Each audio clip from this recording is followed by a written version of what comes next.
councillors and guests joining us online and in the gallery. And I'm pleased to welcome Councillor Dale Harriman, Deputy Mayor, Councillor Leanne Potter, Councillor Steph Morgan, Councillor Darren Howe, Councillor Adele Pugsley, Councillor Joanne Campbell, and we have Councillor David Barnes online and myself, Councillor Sharon Gibson. We also welcome our CEO, Mr Stephen Piacenti, and our exec team over in the corner as well. Moving on to a bit of housekeeping, please. We conduct our council meetings under the governance rules currently in place. We welcome all members of the public attending via live stream and in person. And I thank you for respecting the protocols of the meeting, which ensure we can extend appropriate courtesy and respect during our meeting tonight. So, if you arrive late, please enter quietly. Sorry, I didn't mean that for you, Rhonda. While the meeting is underway, please remain silent and please switch off your mobile phones and any other devices or set them to silent, please. Photography, video and audio recordings are not permitted during the meeting. Thank you. All councillors, please ensure that you raise your hand if you wish to speak so I can see it and wait for me to acknowledge you. Speak directly into the microphones to ensure that you can be heard within the room and via live stream, and especially as we have a councillor online, please. And when voting, raise your hand and leave it raised until I have called your name.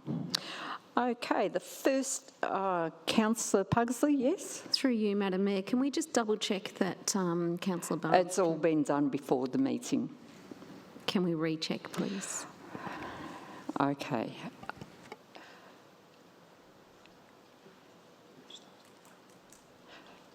Pardon?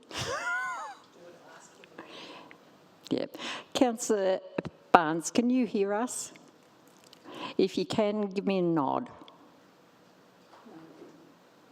It might take him a while to do this. Because this was checked before we went live to air and I'm getting the nod. Okay, all right, thank you.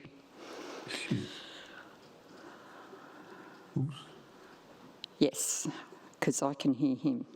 Okay, next item on the agenda is the adoption of minutes, which is item 4.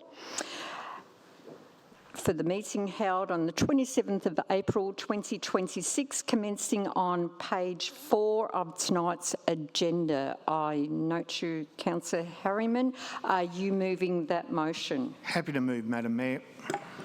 Okay, do I have a seconder for that? I note you're seconding that motion, Councillor Pugsley? Thank you, Madam Mayor, yes. Hang on, it's telling me I've missed a page. Oh, poop. Sorry, I have to. Okay, now I'll put that to the vote and then I'll come back to the others. Sorry about that. I flicked 2 pages at once. Okay, is there any opposition? No. Does anybody wish to speak to the motion? Okay, I'll put the motion to the vote. All those in favour? Councillor Potter, Councillor Morgan, Councillor Harriman, Councillor Howe, Councillor Barnes, yeah, got that, thank you. Councillor Pugsley, Councillor Campbell and myself. I declare the motion carried unanimously. Okay, now, sorry about that. Okay, sorry. I'd like to acknowledge that we are meeting here today on the traditional land of the Barakalong people of the Gunai-Kurnai clan and pay our respects to their elders past, present and emerging. And any elders that are in the gallery tonight, I would like to acknowledge you. Sorry. Now, what we do is we have a moment of reflection, which is a minute's silence. So if you would like to, if you'd like to be upstanding for this, please. Can or can't? Oh, gee. You don't have to.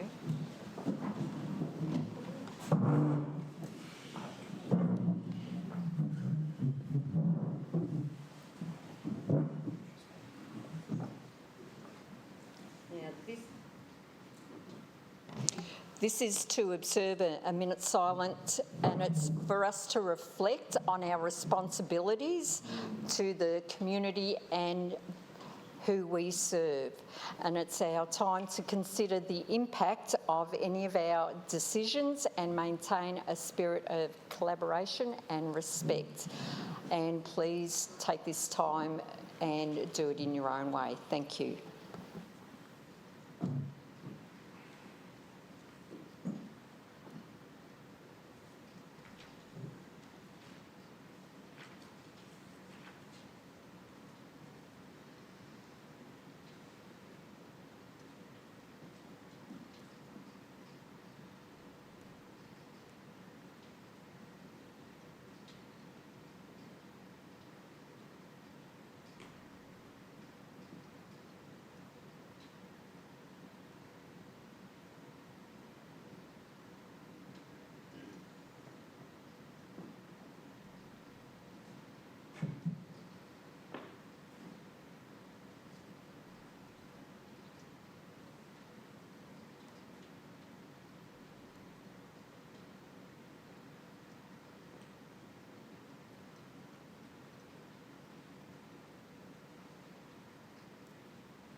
Thank you very much.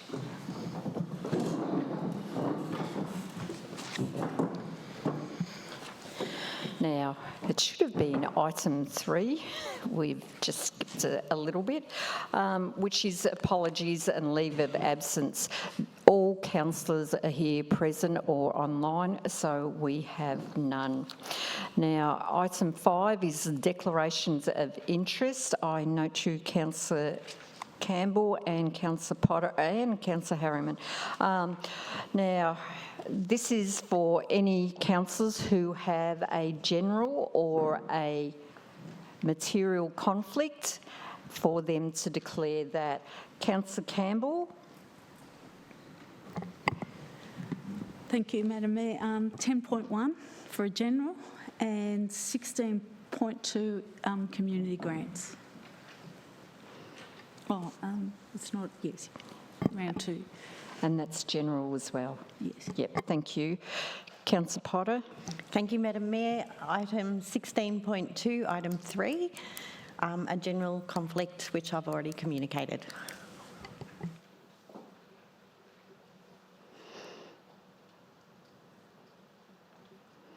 I'm just doing the paperwork.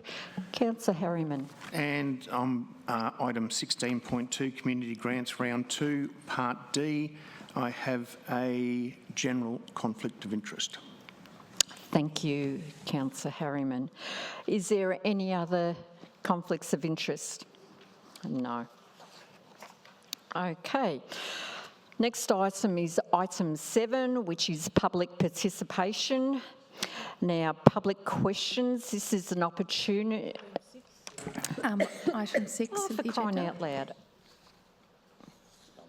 Oh, sorry, it's sticking to one another, the pages, so, okay, no worries. So, item 6, not 7. Oh, I see that chuckle over there. Okay, this is all about acknowledgements. At times, it will be appropriate for council to acknowledge or recognise achievements of individuals or groups, or note the details, achievements or passing of a person who is associated with council or the community at a council meeting. I'd like to invite our councillors to raise any formal acknowledgements that needs to be made regarding community matters. Councillors, are there any other acknowledgements this evening? Councillor Howe.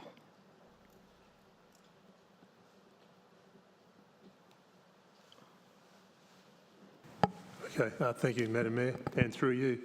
I'd like to acknowledge the passing of David Blythman. David will be remembered as a loving husband and father, and as a man who dedicated himself to making our community a better place to live. David's contribution to the community was extensive. He was actively involved in the Rotary Club of Traralgon and became a Freemason with the Aragon Lodge. He coached at the Police Boys Junior Football Club, joined the school board at the Kosciuszko Street Primary School and served on the Central TAFE board, and was also a board member of the Kernai College. He joined the Dalkeith Hostel Board, became a director of the Federation Health Board and assisted at the Traralgon Football Club. David also served as a councillor on the City of Traralgon from 1992 until amalgamation in 1995. And he often joked that this was the only job that he was ever fired from. So his service continued through his involvement with the Lyrebird Aged Care, where he became chairman, as president of the Friends of the Courthouse, and as a committee member of the Old Gippstown. He also supported the youth space when assistance was needed. The list of David's contributions could go on. He worked tirelessly for his community, and that community will deeply feel the loss he leaves behind, and I'll certainly miss him as a friend. To Annette, his wife, and his three sons, Adam, Joel and Dale, our thoughts are with you during this difficult time. Thank you, Madam Mayor. Thank you, Councillor Howard. Do I have anybody else? Councillor Morgan? Thank you, Madam Mayor. I'd also like to start by acknowledging the passing of David Blythman. As Councillor Howe has mentioned, his impact was great. I especially want to acknowledge his work with youth and with culture within Latrobe City. His time on the Tamiac committee was very well spent, and he was a fierce advocate for what he thought needed to happen in Latrobe City, and he will be greatly missed by all who knew him and those who didn't. His impact went so far and wide. I also want to, on a much happy note, acknowledge Arfa Khan, who is the President of the United Muslim Sisters of Latrobe Valley, for being honoured with the prestigious Global Women's Peace Ambassador Award by the Women's Federation for World Peace Australia. She received the award at the Forum for Transformative Leadership, and the award recognises and celebrates women who are committed to promoting reconciliation, overcoming barriers and building peace across communities and cultures. And Arthur was recognised for her outstanding work within the community. So I want to congratulate her and acknowledge her for that incredible achievement. Thank you. Thank you, Councillor Morgan. Do I have any other councillors? Councillor Harriman? Thanks, Madam Mayor. I'd like to acknowledge Will Hamilton, probably for about the 42nd time at Council. Will is an outstanding young basketballer and citizen in Latrobe City and has once again made the Australian under-17 team. Will spent a lot of time playing for what was Latrobe City Energy and also now under Gippsland United, and has come through the local Traralgon T-Bird system. Outstanding young man and a great ambassador for the region. Thanks, Madam Mayor. Thank you, Councillor Harriman. Do I have any other councillors who want to do an acknowledgement? No. Okay. Next is item 7. Yes, need a thumb grip. Okay, next item is public participation, where we hear from the community. Now, there is an opportunity for any members of the public to lodge a question to be answered at the council meeting to clarify issues of public interest. Eligible questions received in writing by 12 noon on the Friday prior to the council meeting will be responded to by the CEO. For tonight's council meeting, we received no eligible questions from the community. Is that the case? Yes, that's correct, Madam Mayor. Thank you. Okay, next is public speakers. There are 10 members of the public who are registered to speak at tonight's council meeting. The first item is 9.4, the Latrobe City Business Chamber funding request. There is one speaker on this item, which is Peter Sini, who's the president of Latrobe City Business Chamber. Peter, if you'd like to come up here, and once you start, you have 3 minutes, and if you wait until after that, if there's any questions. Thank you. Thank you, Mayor Gibson. Thank you for having me speak to on support of the Latrobe City Business Chamber tonight. You have a report in front of you with KPIs, funding options and financial considerations. Those things matter, accountability matters, delivery matters. And the Chamber accepts that if public money is invested, the community deserves a return. But I want to talk briefly about what is harder to measure. When we talk about a business chamber, we often talk about networking. That is true, but networking is not the real value. It might be what gets people through the door, but the real value is what happens after that. It is a business owner who hears, I went through that too, here is what I learnt. It is the operator struggling with staff, cash flow, regulation, growth or fatigue, who suddenly realises they are not carrying that weight alone. Businesses can be lonely. Many owners and managers make decisions every day that others do not fully understand. They carry risk personally, they employ people locally, they sponsor clubs, donate to fundraisers, keep shop fronts active and help create confidence of a town. A strong chamber gives those people a place to belong, but more importantly, a place to learn from one another. It builds leadership strength across the whole business community. That matters in Latrobe City. We are not a single-centred city. We have multiple towns, multiple business districts and industries going through significant change. If we want a stronger local economy, we need a stronger collective business voice. And this request is not unusual. Comparable regional cities have chambers with paid capacity. Geelong Chamber publicly lists a 6-person team. BE Bendigo lists paid roles including a CEO, administration and program support and marketing and engagement capability. Commerce Ballarat has a materially staffed operation supported by a 3-year council funding and service agreement. So Latrobe City is not being asked to do something extraordinary. We are asking that Latrobe not be the regional city that expects its peak business body to deliver professional outcomes on volunteer goodwill alone. A current example is our Meet the Politicians series. We have hosted Federal Member for Gippsland Darren Chester and more recently Federal Member for Monash Mary Aldred, who presented on the federal budget and gave members valuable insight into national issues affecting business. As volunteers, we arranged the speaker, organised the event and promoted it as best we could, but we still struggled to get more than 21 people in the room. And that is the point. The opportunity was strong, the content was strong, the speaker was strong, but without a paid resource driving member engagement, direct follow-up promotion, reminders, partnerships and attendance, good events do not reach their full potential. We have more of these forums planned, including Martin Cameron, Melina Barth and Jeff Borman. These are exactly the type of events that help business understand policy, raise issues directly and build stronger relationships with decision makers. Council's own report recognised that a fully functioning chamber can provide a unified business voice, support advocacy and collaboration, strengthen business resilience, improve communication during disruptions, support precinct vitality and help the region compete for investment, funding and major events. That's the exact capacity we are trying to build. A paid resource is not about replacing volunteers, it is about making volunteer leadership effective. It gives the chamber consistency and follow through. It gives members a reliable point of contact. It helps deliver events and functions that council might otherwise need to support or run itself. Have you nearly finished, please, Peter, because you've run out of time? A little bit more? Another sentence, that's it. Please do not underestimate what is at stake. It is not just a request for operational funding, it is an investment in the leadership strength of our local business community. Thank you. Thank you. Okay.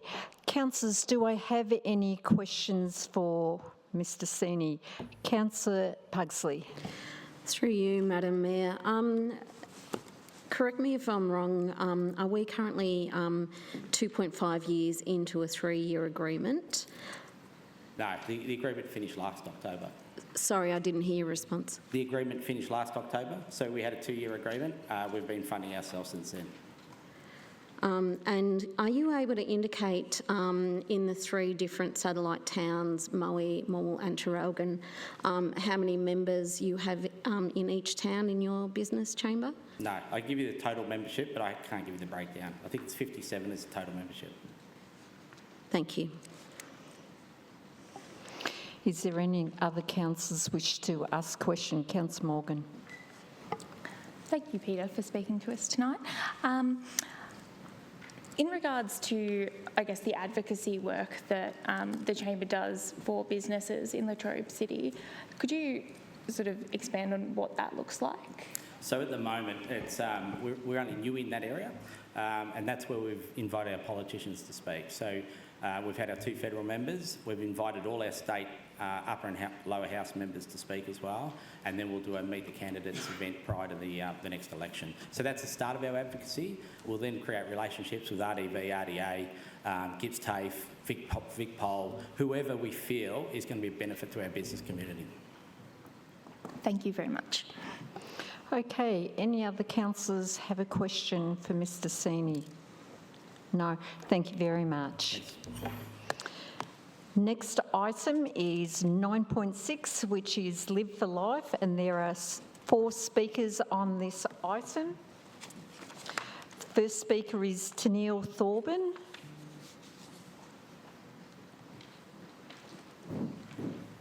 And you have 3 minutes, same as the last speaker. Thank you. Thank you for the opportunity to speak to you tonight. As you said, my name's Tennille and I'm the manager of Headspace Morwell. Headspace is Australia's national youth mental health foundation, providing early intervention mental health services to 12 to 25-year-olds, and I'm here in support of Council becoming the lead agency for Live for Life Latrobe. Youth mental health is one of the greatest challenges facing our community.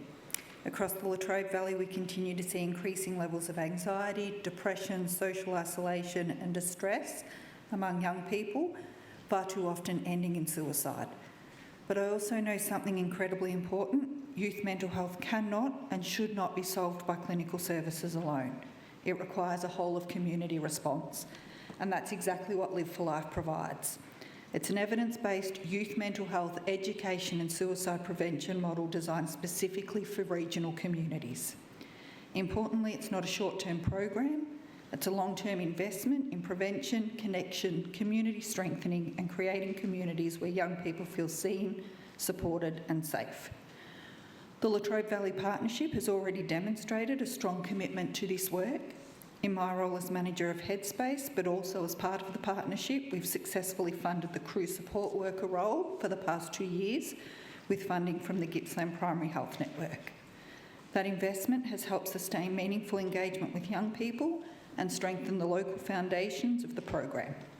We've witnessed the increase in mental health literacy across secondary school students, trusted pathways for young people to seek support from within their peer groups, and an increase in confidence that young people have to support their peers early before issues escalate.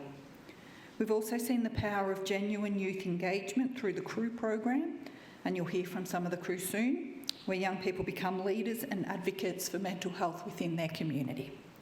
That peer connection and local youth-led leadership is incredibly powerful in regional communities like ours. But for Live for Life to truly thrive and grow in our region, it needs strong, sustainable local leadership, and that's where you come in. Of the existing Gippsland Live for Life communities, Latrobe Valley is the only one not run by local government. Your counterparts have recognised that supporting youth mental health is not only a health issue, but a community wellbeing issue, an economic issue, and a future community resilience issue. Tonight you have the opportunity to stand alongside those communities and demonstrate that Latrobe City Council is equally committed to the wellbeing of its young people. By becoming the lead agency, you send a powerful message to every young person in our region. They matter, their mental health matters, and that you're prepared to lead, invest and work together to build a healthier, more connected future for young people in this area. Thank you. You did well with the timing too. All right, thank you. Councillors, do I have any questions, please? Councillor Morgan. Thank you, through you, Madam Mayor. Thank you, Tennille, for coming to speak to us. Could you sort of give us a picture of what it looks like at Headspace in Morwell currently in terms of young people presenting with mental health concerns? As in how they're presenting or data? I or guess numbers? just anything that paints a picture of, I guess, how many people are coming, what it looks like in terms of what they're experiencing broadly, if that makes sense. We deliver quite a few different services. So we have mental health clinicians delivering therapeutic work. We run some groups for social connection and participation. We run and encourage young people to engage in online therapies as some self-help tools. We have a GP there every Thursday. We run a drug and alcohol outreach program, a homelessness program for young people who are homeless or at risk of homelessness, and a family mental health support program. Of our two largest programs, so Headspace and our Kids Connect program, we've got 120 young people or families on waiting lists, and wait times for those mental health clinician engaged services is between 60 and 90 days.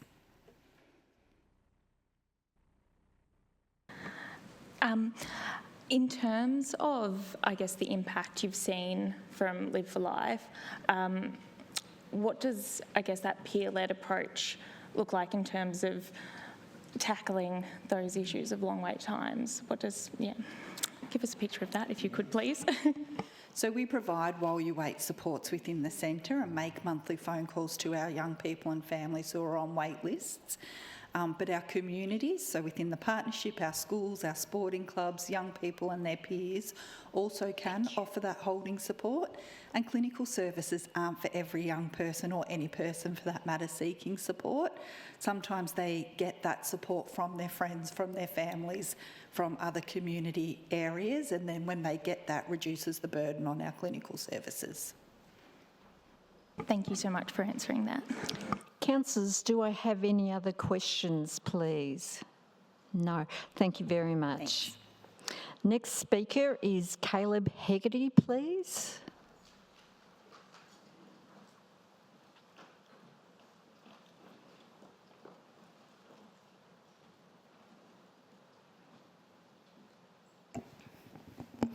Hang on just a sec, please.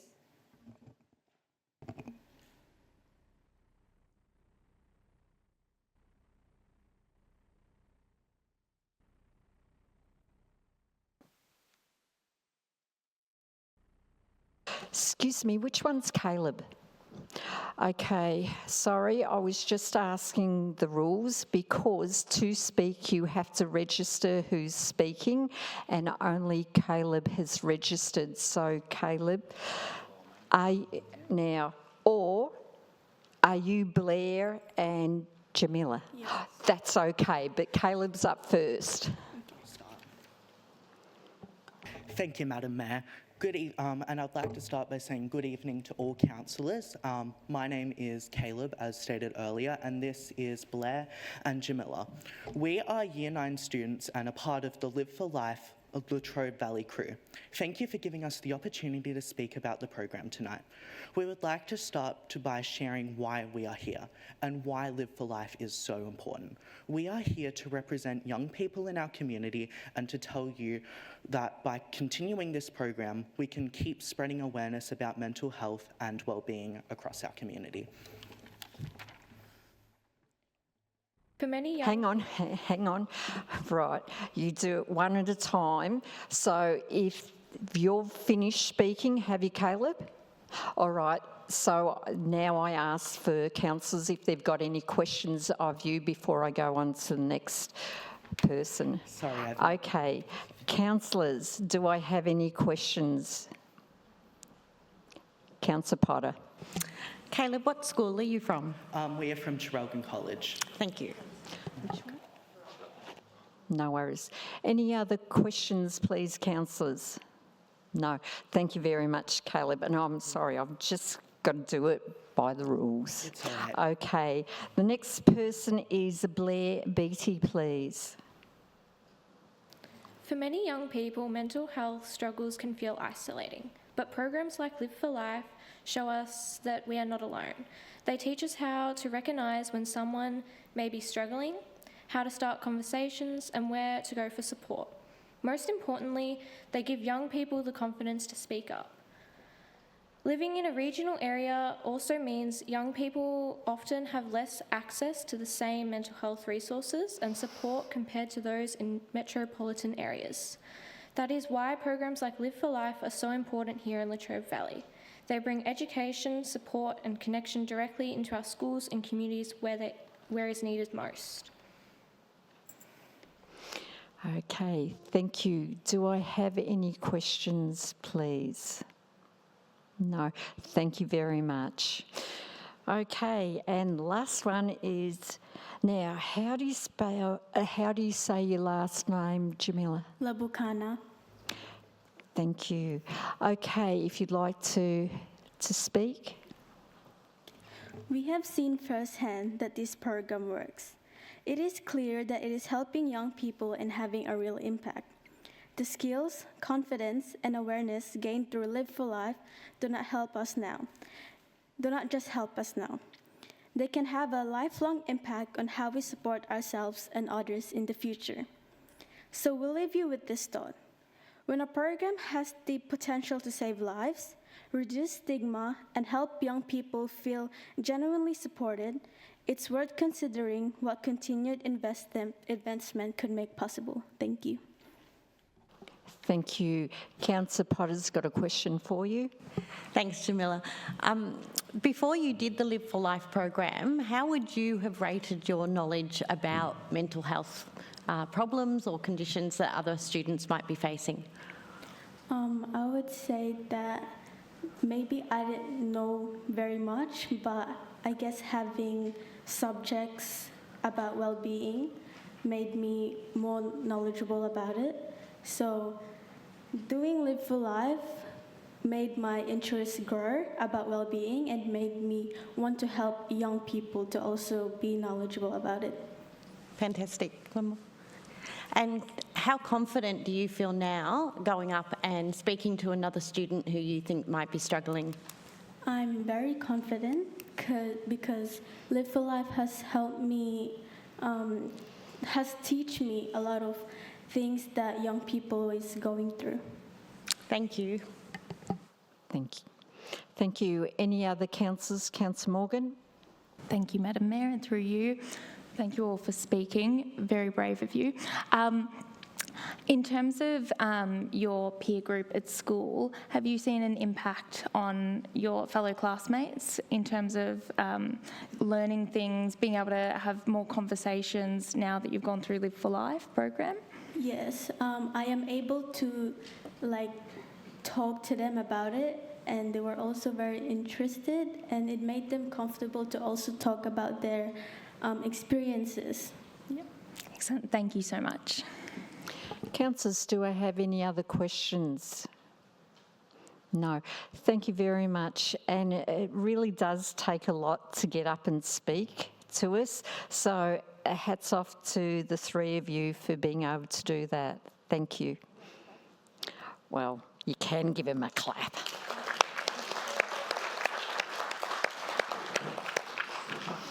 Okay, councillors, as I said at the beginning of the meeting, for item 9.6 and 10.1, I note you, Councillor Harriman, as soon as the speakers on each item, those two items have spoken, I will put the motion to the vote. I noted you, Councillor Harriman. Yep, thanks, Madam Mayor. I've got an alt which adds one extra line, which is part C to the recommendation.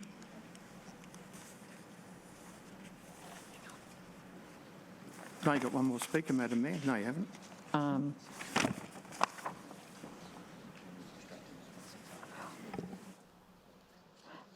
No. We're doing 9.6 now. Oh, you're doing 9.6? Yes, it's all right. Sorry, Councillor Harriman. I've added one extra line, which is on the screen there, Madam Mayor, which is 2C, which is cap in-kind councillor program administration contribution to a maximum of 1 day per week.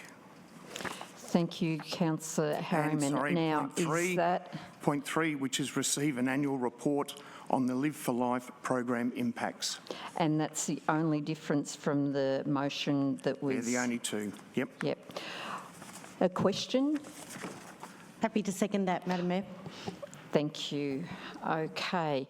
The alt now, Councillor Harriman, and seconding is Councillor Potter. Do I have any opposition?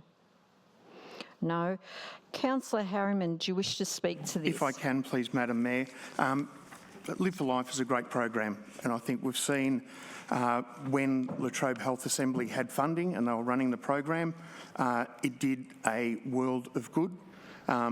Again, this is a program that should have continued to be funded by the state government, and when the state government wound down funding for Latrobe Health Assembly, then it should have been the federal government that stepped in.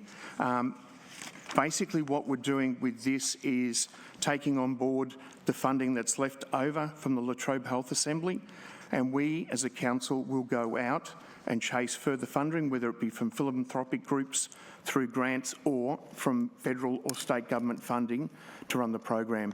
The two changes I've made, one, to cap our input at 1 day administration, for two reasons, Madam Mayor. The first reason is we don't want to be funding the whole program and going to governments and saying, can you fund it? Because straight away they're going to go, no, you're already doing it. The second reason is it's the autonomous nature of Live for Life that makes it successful.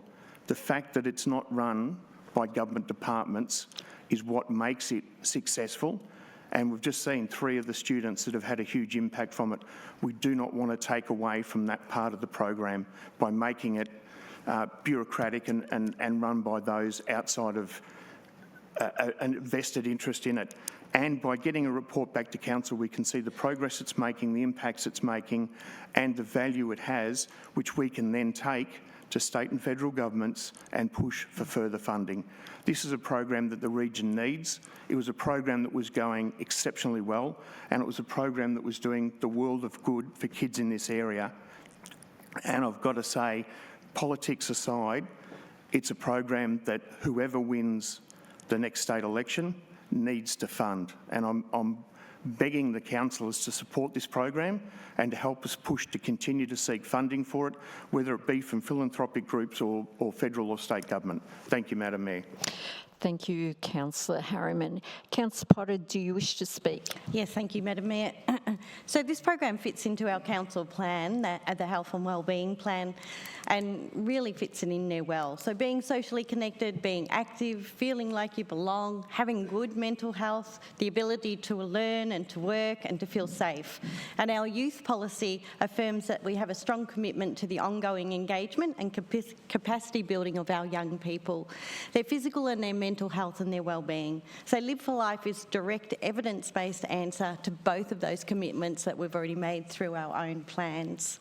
As our speaker Tennille said, Live for Life is a rural community-based mental health promotion and prevention program. So we're not getting something from the city and bringing it out here. This one's actually aimed at rural and regional youth. So the program's designed to improve mental health literacy, as we heard about, reduce that stigma, make the young people more confident in recognising that someone's struggling, and make them more confident and able to respond in appropriate ways to their friends and family who may be having those difficulties. So Live for Life works perfectly across regional Victoria. More than 21,000 secondary students have already been trained, and 2,400 adults in youth mental health first aid. The University of Melbourne has done independent research and consistently finds that the Live for Life communities are more networked, they're more resilient, they have a deeper understanding of mental health issues, and there's an increase in young people seeking support for mental health on behalf of a friend. So one of the most powerful aspects, as we heard from our young speakers, was the Live for Life crew, a mental health leadership and advocacy program for young people aged 14 to 16. And the research shows that participation really helps with their interpersonal skills, their leadership, their communication, their public speaking, as we just heard also, while they get those fantastic mental health first aid skills. So this is not a short-term fix. Live for Life is intended to be a generational change by delivering successive interventions to all young people in the community. The response capacity is much larger, and it's normalising those attitudes around mental illness, mental wellbeing. So this is the exactly kind of long-term whole community investment our council plan calls for. You know, Latrobe City has said that people's mental health actually matters. So our youth policy has said that young people matter. So now we have that opportunity to back those words with action and bring this program in and lead that program. So I commend the Live for Life program to my fellow councillors. Thank you, Councillor Potter. Do I have any other councillor wish to speak on this motion, please? Councillor Morgan? Thank you, Madam Mayor. I'd like to speak in support of this motion as well. I think it's really important that we acknowledge that mental health issues are huge and that there aren't enough supports for mental health issues in our community, especially in the country and regional areas. So it's admirable that there is a program that is rural and regional based that is looking specifically at youth mental health. To fill that gap and to ensure that, I guess, there is that cultural and community impact and ability to tackle these issues. So that's very commendable. I think too many young people have lost their lives to suicide in the country, and it's very inspiring to see such a powerful youth and peer-led program working to respond to that, to ensure that these issues are dealt with before they get to the point of a young person contemplating suicide. That we talk about this openly and we build the skills within young cohorts to deal with these concerns before they get to such a drastic point. We need to ensure that our community as a whole knows that mental health matters and youth mental health really, really matters. So by taking a preventable healthcare approach and a community-led approach to tackling mental health is really powerful, and I really urge everyone here to think about that and to support this motion. I'm very pleased to see Councillor Harriman moving this motion. I think it's really impactful that we can have these discussions and through small amendments to motions and alternate motions that we can look at this and hopefully all come on board around an issue that is so prevalent in our community and, again, impacts so many people in Latrobe City, and I would absolutely love to see this taken on board and see council lead the way with it. So thank you. Thank you, Councillor Morgan. Do I have another councillor wish to speak to this motion? No. As there's no opposition, Councillor Harriman, you cannot close, but I will put the motion to the vote. All those in favour, Councillor Potter, Councillor Morgan, Councillor Harriman, Councillor Howe, Councillor Pugsley, Councillor Campbell and Councillor Barnes and myself, I declare the motion carried unanimously. Okay. Okay, now we'll go back to public participation on item 10.1, please, councillors. And we have, and yes.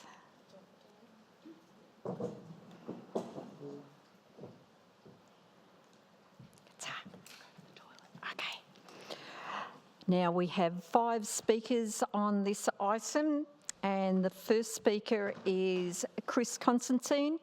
If you'd like to come and speak to this, please, Chris.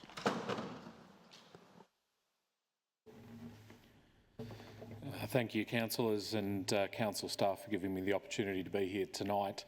I'm here to speak in support of the application. I am employed as a land development consultant. I'm a director at a company called Miller Merrigan.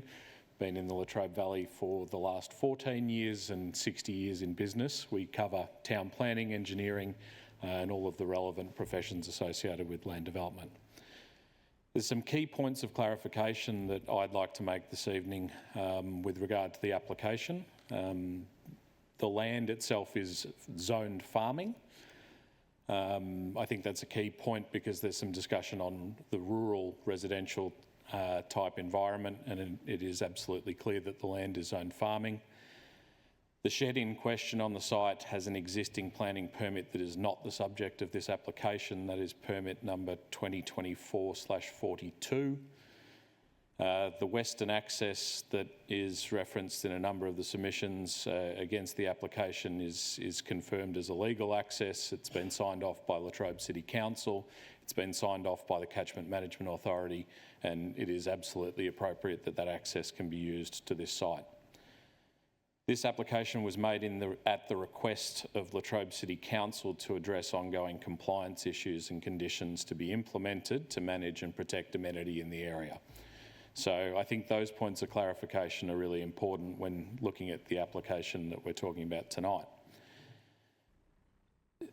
The objections that were received to the application could comfortably be summarised into 4 categories. The first being the zoning of the land. And again, I mentioned that it is rural. It is not a rural residential zoning, it is a farming zone. Under that zone, there is an as-of-right ability to utilise large machinery, semi-trailers, low loaders, dump trucks, excavators. And this proposal is to infrequently store these types of machineries on site.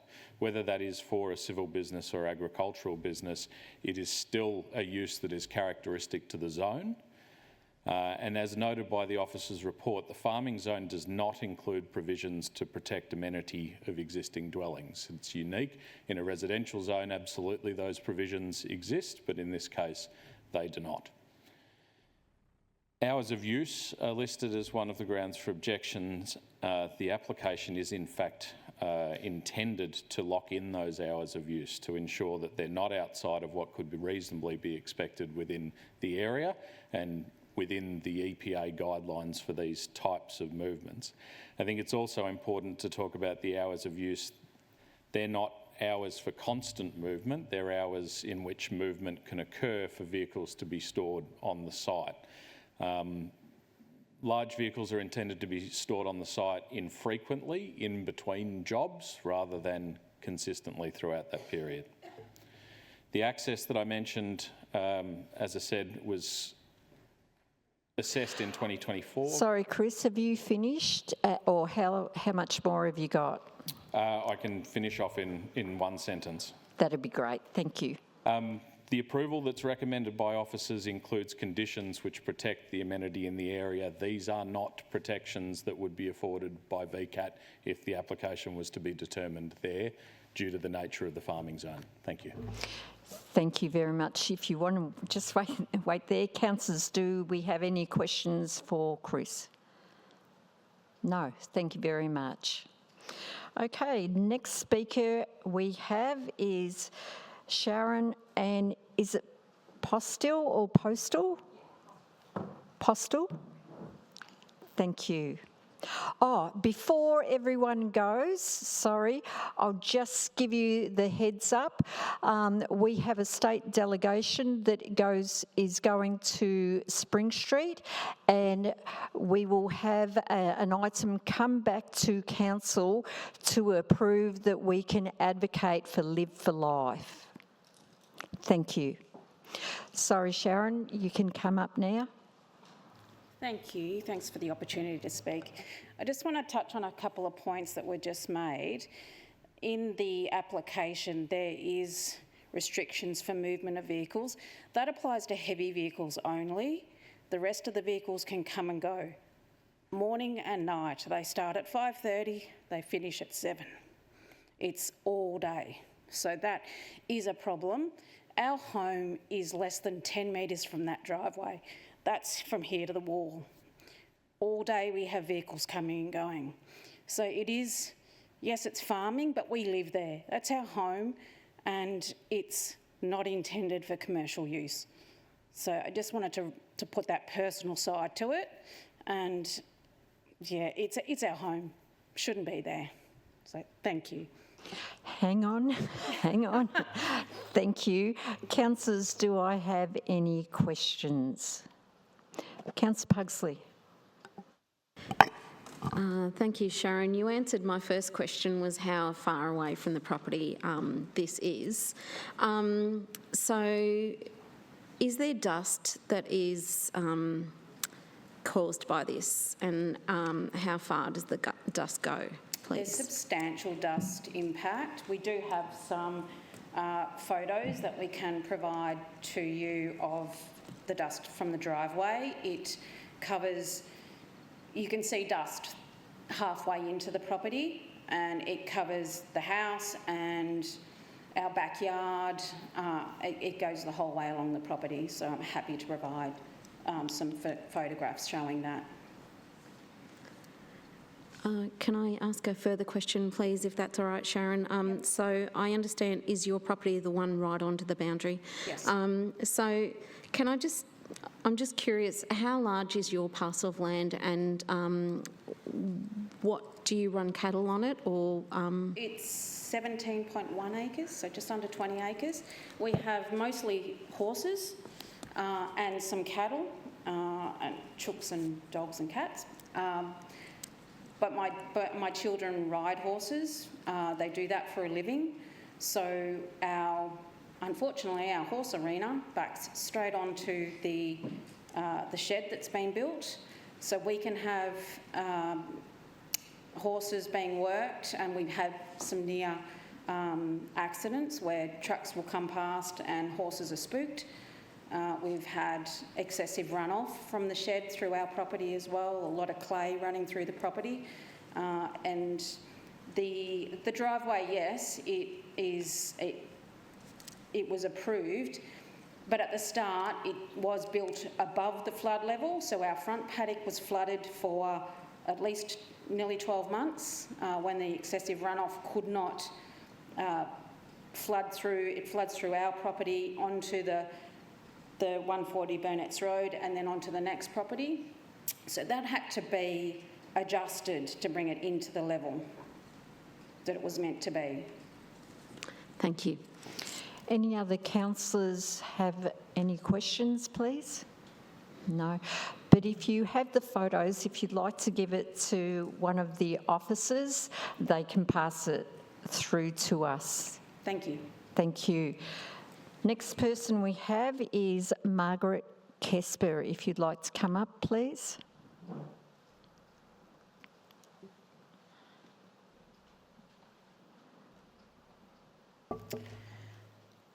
Hi, I'm a neighbour. I back on to the development. I've written a whole lot of notes, and I really feel for council in your situation, because you're relying on applicants providing you correct information so you can make the correct decision. When you look through these 36 pages, there is so much inaccurate information that it would be very difficult for you to make a decision, I'm sure. And the first speaker noted, you know, that it was just about the use of the store that we were looking at. But, I mean, when we look at everything else that has happened, before the applicant purchased the property, they'd cleared trees for the site, and they chose that Christmas, New Year period to do that when there was no council or minimal council. It's just a whole difficult situation, and they talk about the western access point. At the time of purchase, that was just a gateway with a grass track that the neighbour used to move cows in so that they could eat the grass at the winery.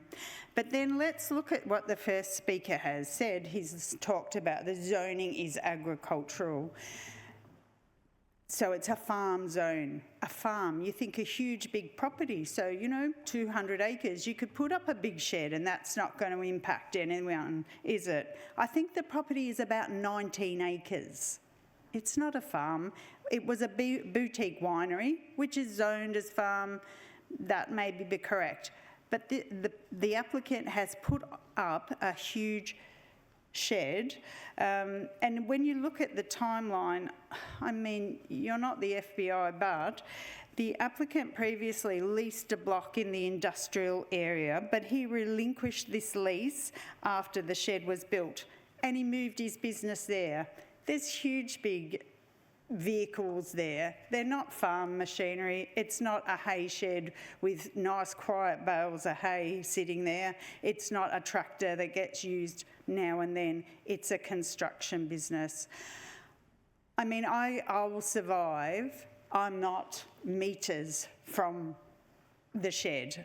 I will survive. It does back onto me. It does probably reduce the value of my property. But it is setting a precedent with the council that any rural property, you know, why have an industrial zoning? You can just move to the farmland, can't you? Thank you. Thank you very much. Councillors, do I have any questions? No, thank you very much. Next speaker is Mrs. Rhonda O'Day. Oh, yes.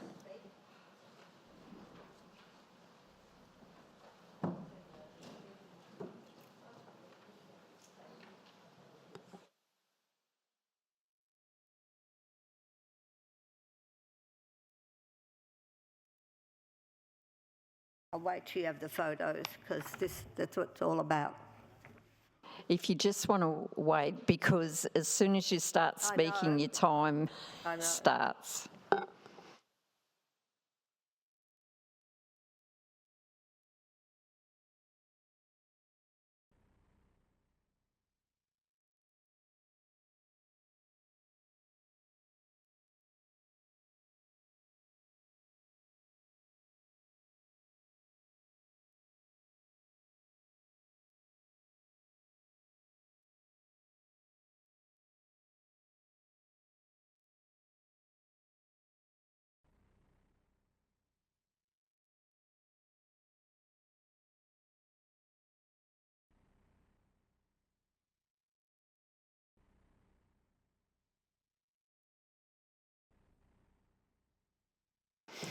Okay, if you'd like to start.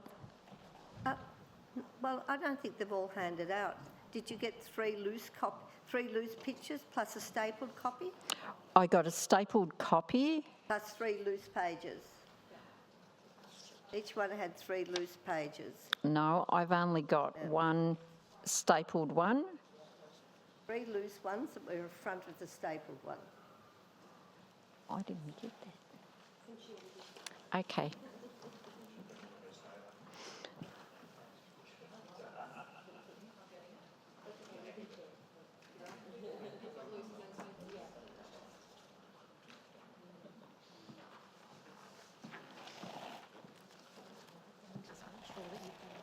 No, I haven't got that one. Haven't got that one. And I haven't got that one. Thank you.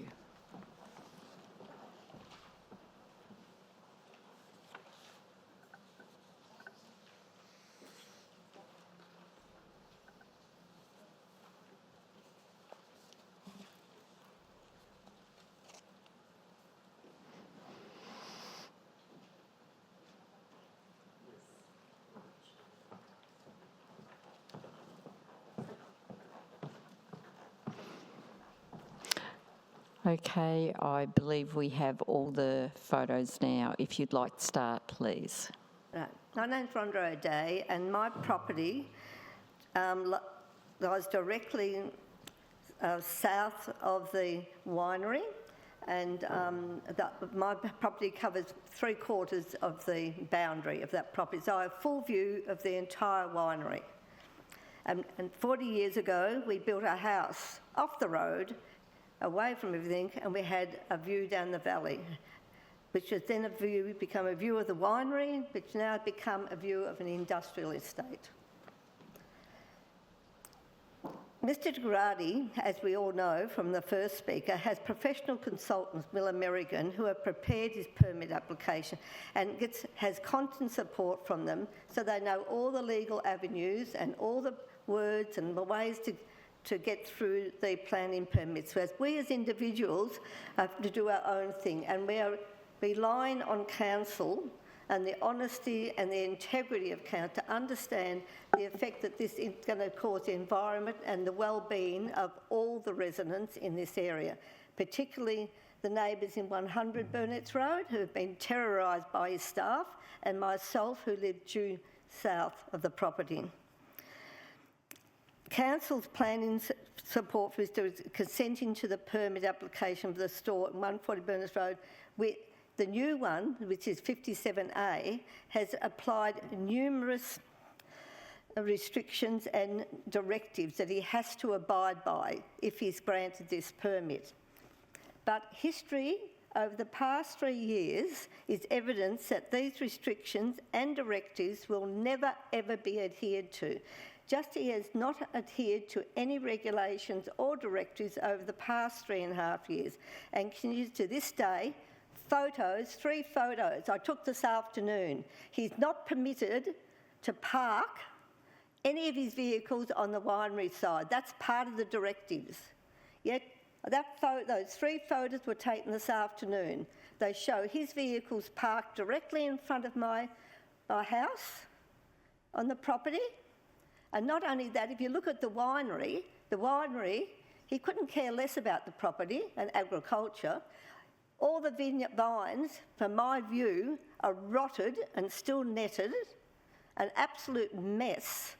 And there's grass growing wild up through them. It's just like an unloved graveyard. It's the only way you can describe my view of the property. Latrobe City Council has had every opportunity from day one, which was the 27th of December 2022, when this man, smart man, he arrived with his bulldozers when council was shut for the summer holidays.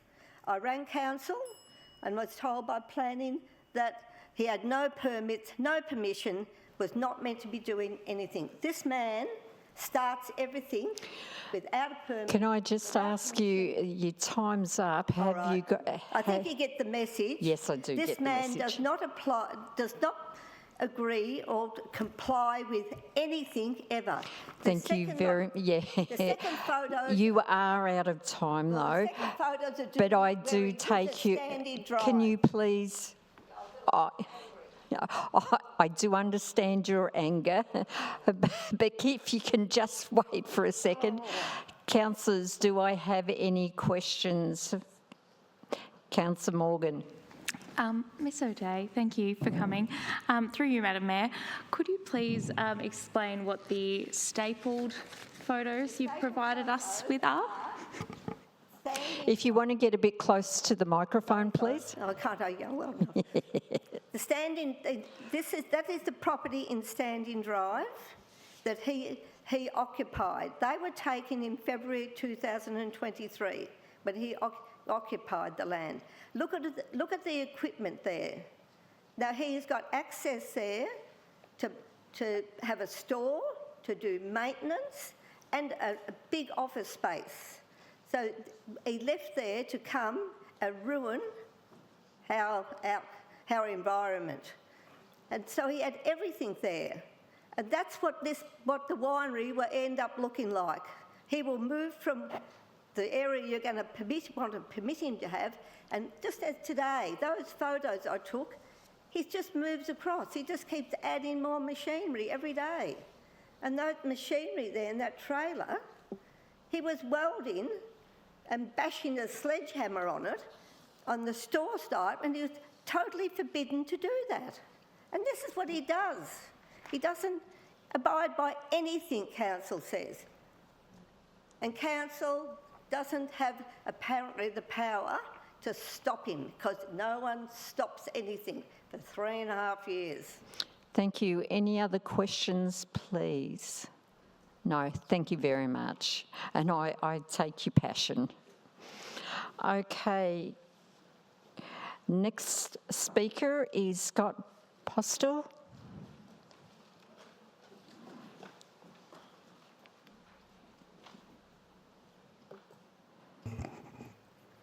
Hi, how you going? I'm Scott Postle, live at 100 Burnetts Road. So, yeah, we go through this all the time.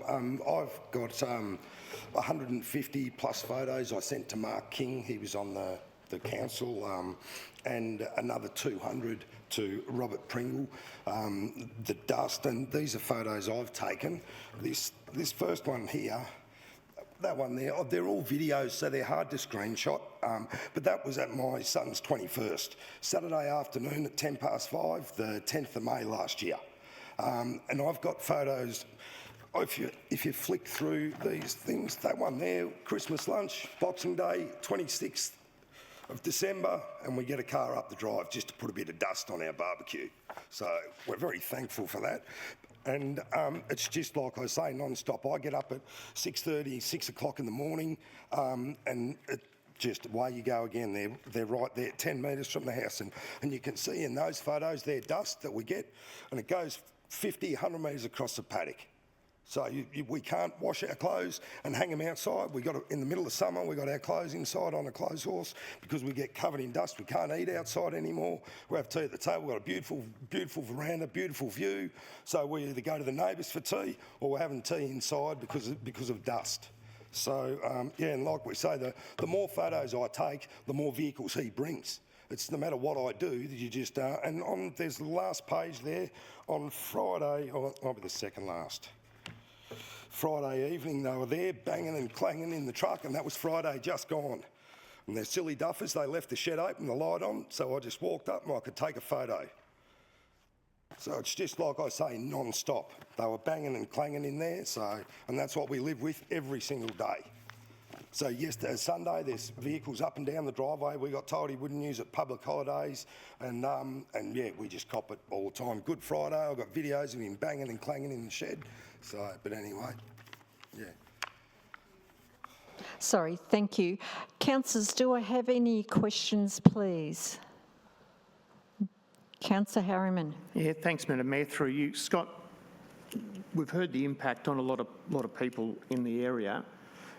What's been the impact on your mental health and your family's mental health? Sorry, mate. A fair bit. Sometimes I go to bed and I don't want to wake up in the morning because then I've got no problems. So that's we the got way a tissue. That's the way I feel. No, I've got a sleeve. It's all right. Yeah. Sorry, I was just seeing if we got a tissue. Yeah, it's just killing me from the inside out. And like I say, the more I complain and whinge, nothing happens, and a vehicle comes up on the Sunday and you take a photo, send it to council, and nothing seems to happen. But yeah, a fair bit. Yep.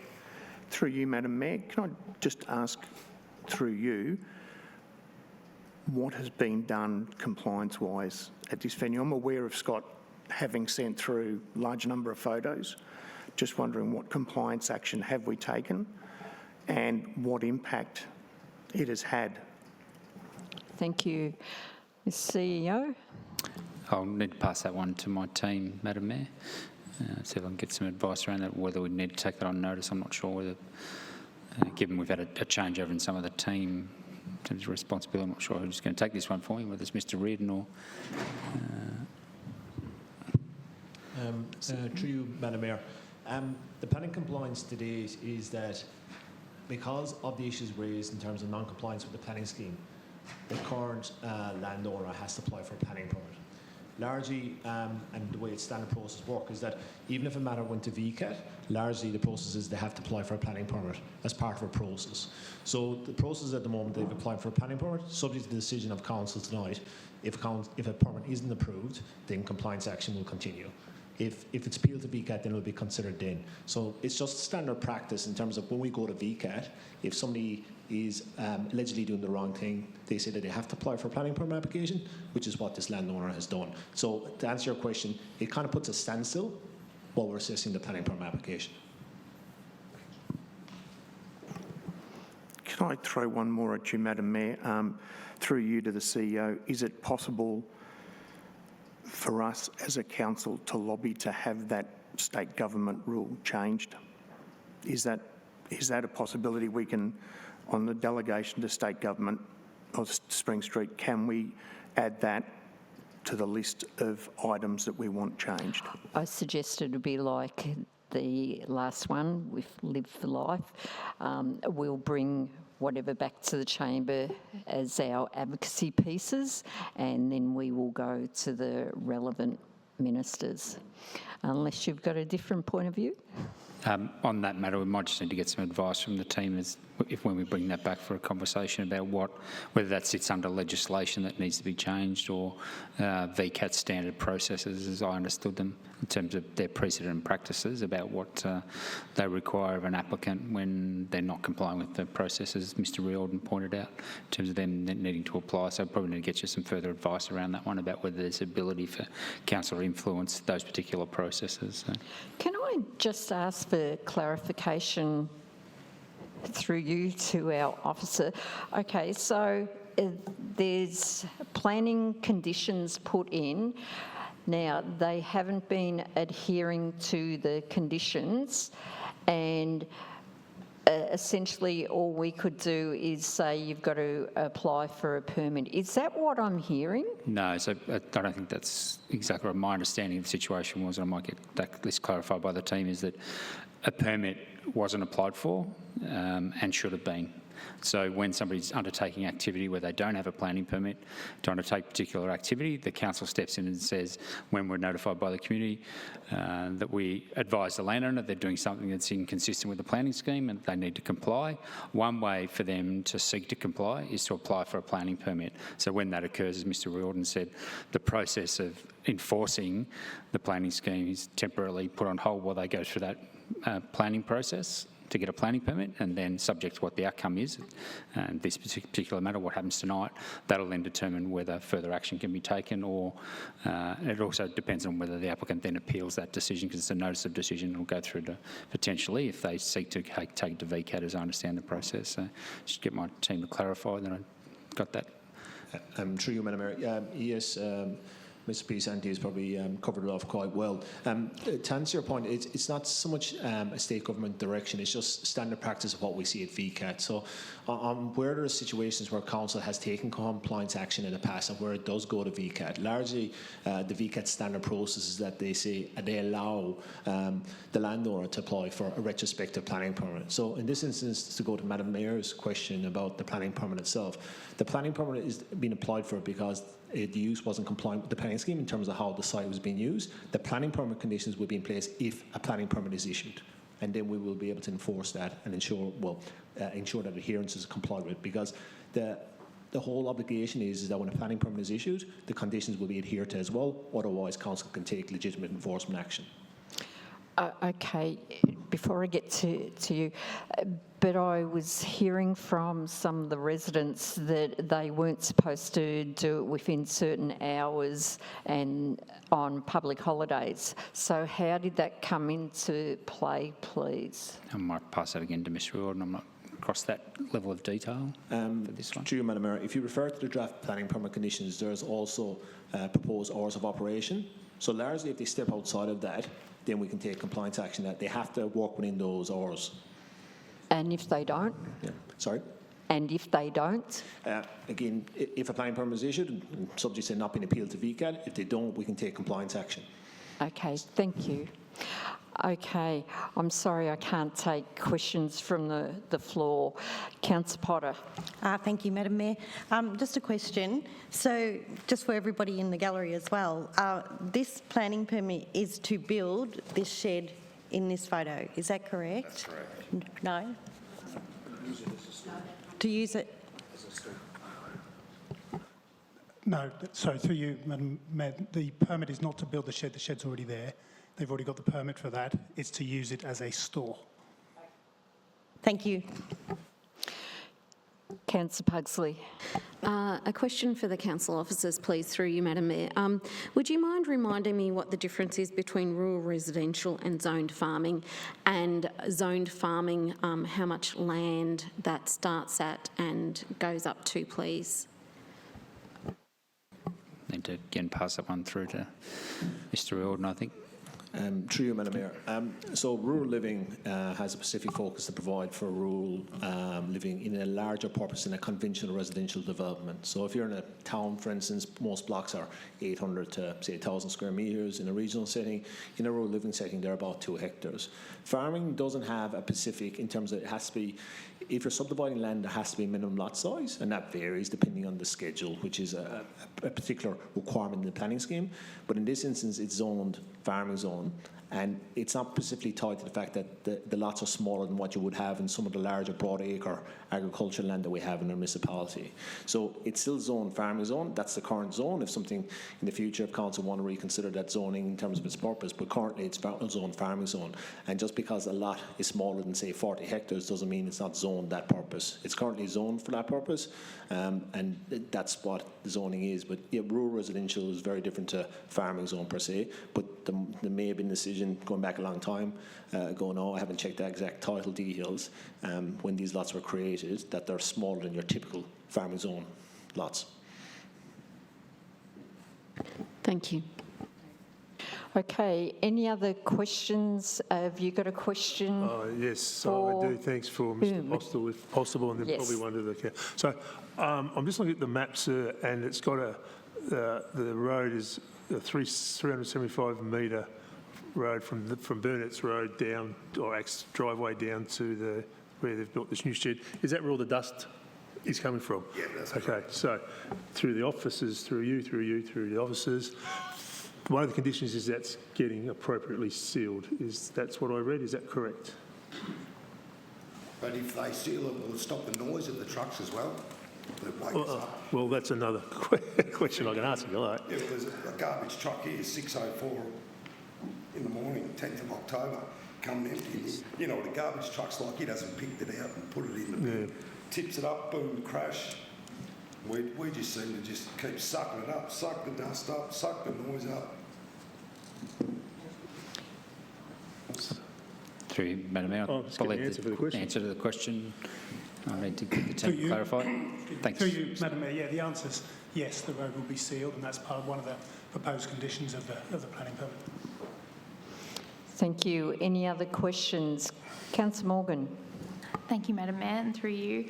Mr Postle, when the site was operating fully as a winery, what was, I guess, the noise impact of the machinery associated with running a winery compared to the machinery that you're currently experiencing on the site? When the winery was run like that, there's a young bloke there, Brad, who runs the winery, and he had an old Chinese tractor. You could hardly even hear it. It sounded like a ride-on mower, and that was it. They've only got 5 acres of vines, so it's not like a massive winery. It's only a small, but yeah, you wouldn't even know he was going. Every now and then you might hear him spray when they spray the vines, but not very often at all. Thank you very much. Councillors, any other questions? No. No, mine's through the offices, so I can do Okay, it have we got any other questions for the gentleman? No, thank you very much for your time. Thank you. Councillor Howe. Yeah, just through the CEO to the planning team. Movement of vehicles to and from the store, it's got that movement of vehicles associated with the use of the land has to be restricted within these 7 till 6 Monday, Friday, 7 to 1 Saturday. Now, the garbage truck, that's not one of his trucks, but it's still a movement related to the land and the use of the store. So would that be applied to the same restrictions, or is that something we can add to ensure that they're not woken up at 6 o'clock, have to wait till appropriate hours? Thank you. Thanks, Councillor. Thanks, Madam Mayor. Just need to check with the team if they've got a response or whether we need to take that on notice and provide you with one. Mr Riordan or Mr Ellis, I'm not sure whether they're negotiating over there, the answer. Through you, Madam Mayor. So if condition 5 on the draft planning permission says as follows: movement of vehicles associated with the use of land as a store, and then it goes on to hours of conditions. So the way I would see that, although it's an interesting question, is that anything associated with the use of land for a store, so a private garbage collection vehicle on the site would have to work within those timeframes as well, because I consider that to be associated with the use of the land for a store. It wouldn't be on site otherwise, so it would have to comply with the conditions in terms of the hours of operation. Okay, any other councillors got any more questions? I do have one more question. Thank you, Madam Mayor. Just through to the planning team again. We've got all these conditions here, and say if it does get approved with these conditions, if the proponent comes back in 12 months' time and wants to change any of these conditions, does it come before us again, because we're the ones deciding this, or does it get assessed by our planning team and we have no visibility at it? Thank you, Madam Mayor. I'll pass to Mr Riordan or Mr Ellis. Mr Ellis this time. Mr Ellis, yeah, thank you. Madam Mayor. Technically, no. Officers can make the decision, but like this planning permit, it could be called in, which is why this permit's actually here and the subject of debate now. Thank you. Okay. No more? No more questions? Okay. I note you, Councillor Harriman. All, as I said earlier in the council meeting, we will put this to the vote straight after all the speakers. I noted you, Councillor Harriman. Have an alternate motion, Madam Mayor. Okay. Oh, yes, and I will note that there were submissions received since the publication of the agenda, and they have been provided to councillors to be included in our documentation so we can consider it. And I would suggest a number of us got emails and phone calls, and we have received them and we'll take that into consideration. Councillor Harriman, is this what you're moving? Yep, that counts. Sorry? No? Yeah, that one. Yes. Yep. Okay. Yes, thanks. Because, Potter? because it is different to what was in the council agenda, can you read it, please? Yep. The alternate motion is that council issue notice of a decision to refuse to grant a permit for clause 35.07-1, use of land for a store at 140 Burnetts Road, Traralgon East. Okay, now I'll just, alt. Okay, you're moving the alt. Okay, Councillor Pugsley, are you seconding this? Yes, thank you, Madam Mayor. Okay, do I have any opposition? No? Oh, Councillor Howe, you've got to be quick. Okay. Councillor Harriman, do you wish to speak to this? Thanks, Madam Mayor. I do so on the grounds that this has been brought up by so many residents in the area. We've had a number here speak tonight. There's a lot more that have raised concerns about this issue. There's a couple of clauses I would like to mention as grounds for refusal. Clause 13.07, amenity, human health and safety, and 13.07-1S, land use. The proposal does not suitably avoid or otherwise minimise off-site impacts. The proposal in its current form does not adequately separate the use from adjacent residencies. Clause 14.01, agriculture, 14.01-17, production of agricultural land, and 14.01-1L-01, preservation of agricultural land in the farming zone. And I think this is the important one, Madam Mayor. The proposal fails to prevent inappropriately dispersed urban activities in rural areas. The proposal is considered to have impacts on the continuation of primary production on adjacent land, with particular regard to land values and the viability of infrastructure for such production. The proposal fails to discourage non-agricultural uses from locating or developing in a manner that will inhibit the expansion of farming use. This is farmland, Madam Mayor. We, a number of years ago at this council, brought out Live Work Latrobe to protect farmland in Latrobe City. That was the highest priority. We know the planning scheme acts to protect farmland. This is the use of an industrial basically turning a farm into an industrial site. We've seen with the photos, the evidence is very clear. The owner and proponent had an industrial site, has now decided to move it to an agricultural farm zone, and that will, and we've seen the deterioration of that farmland. So it breaches those policies straight away.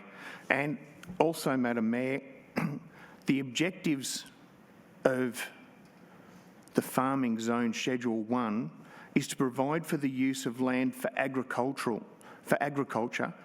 to encourage the retention of productive agricultural land. And I think if anybody's been out there, they do produce wine. They used to sell their own wine on the land.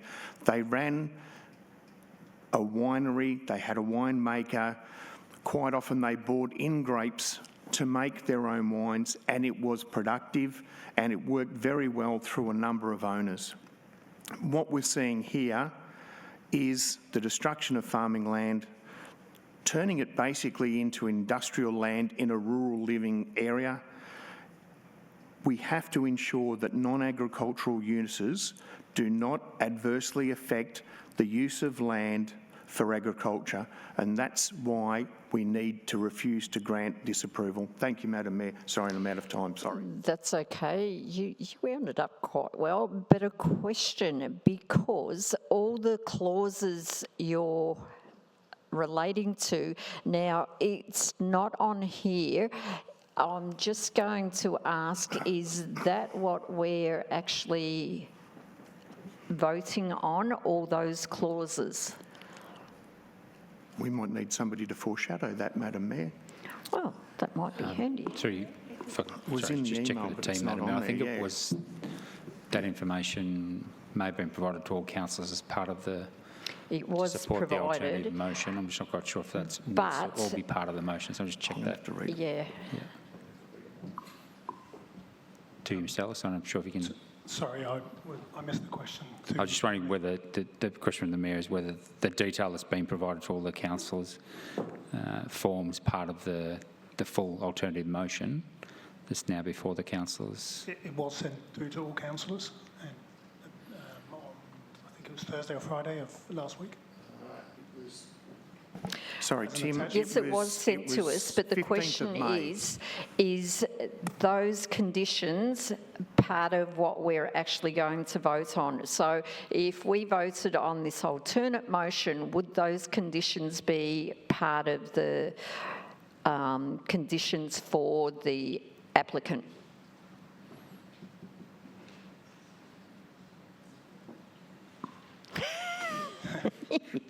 Could we take 2 minutes? Would that be okay? So we can just make sure we've got the right paperwork in front of you. Right, okay. Take a break and build. I'm sorry about this, everyone, but we're trying to make sure whatever we're putting before us is right. So we'll just take 5.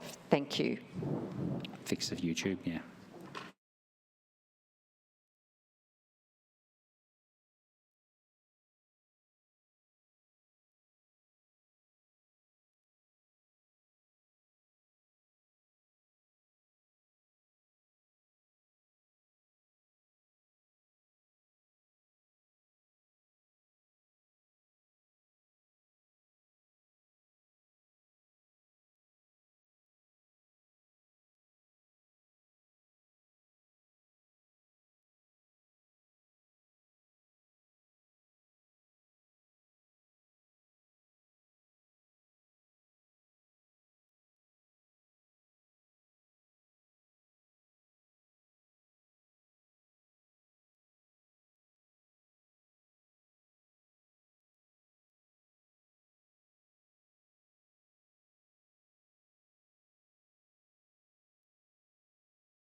We're getting there. Okay, and welcome back to the council meeting. I'm sorry for the delay, but we had to make sure things were done right.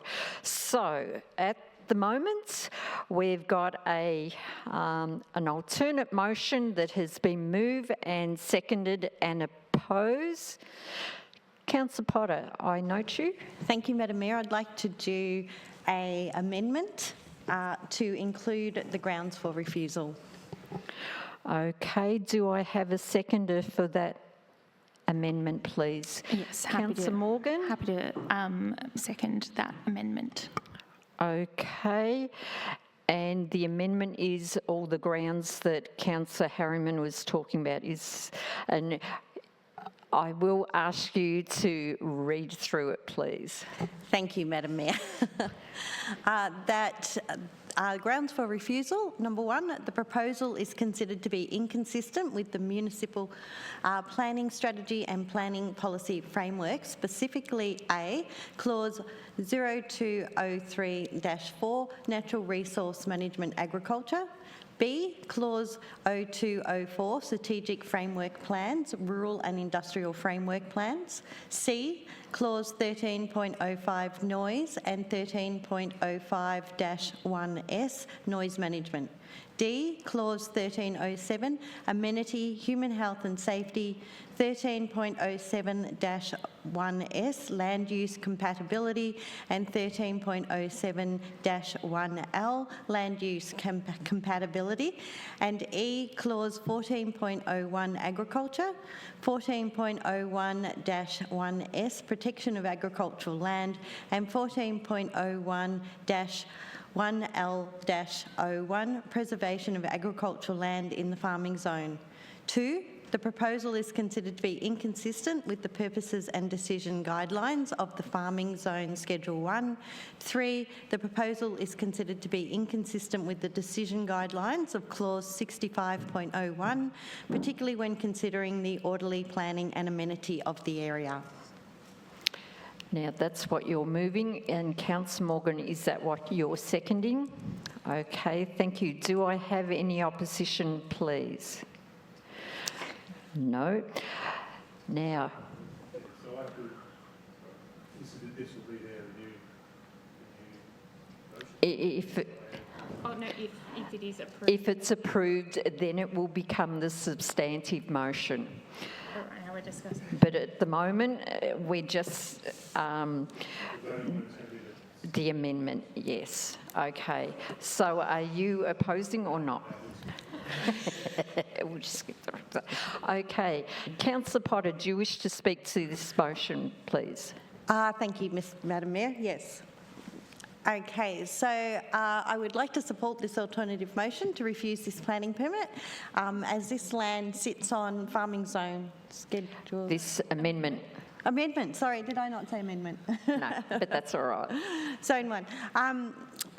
And now you've messed me up. So really we want to be protecting that agricultural land because that really matters. The planning scheme provisions we're weighing around tonight, the agricultural, the land protection, the noise, the amenity and the land use capabilities are not technicalities. They're the framework that our community relies on to ensure that the right users are in the right places. And, you know, these are small blocks that we're seeing along this particular road. And genuine active farming is not what's happening in this area. Sorry, Madam Mayor, point of order. 53 point... I'm going to look at yours. 53.5. I believe this is irrelevant to the debate on whether we include the amendment or not. Fair call, Madam Mayor. Thank you. Okay, Yes. so I'd like to add these because I think it's really important that we see what the grounds of refusal actually are, given that it is Farming Zone 1. And normally in Farming Zone 1 we would be allowed to store agricultural machinery and other large vehicles. So to actually highlight the exact reason why we are looking to refuse this, I think is important. Thank you. Councillor Morgan, do you wish to speak? Yes, Madam Mayor, very briefly, I'm happy to support this amendment to ensure that the motion that is before us as council has all of the substantive information that we need to ensure that should this alternate motion pass, it has all of the background to ensure that it is a strong and proper decision that can be upheld going forward. Thank you. Thank you, Councillor Morgan. Do I have any other councillors wish to speak to the amendment? Nope. Okay, we've had speakers. I'll put the motion to the vote on the amendment. All those in favour, Councillor Potter, Councillor Morgan, Councillor Harriman, Councillor Howe, Councillor Pugsley, myself, and, yep, Councillor Barnes. Okay, now that being the case, this now becomes the substantive motion. Okay. So then we go back to, do I have a mover for the new substantive motion? Oh, sorry. Yes, sorry. Yes, back to square one. Councillor Potter, you've moved this. Councillor Morgan, you're seconding this. Do I have any opposition now? Yes.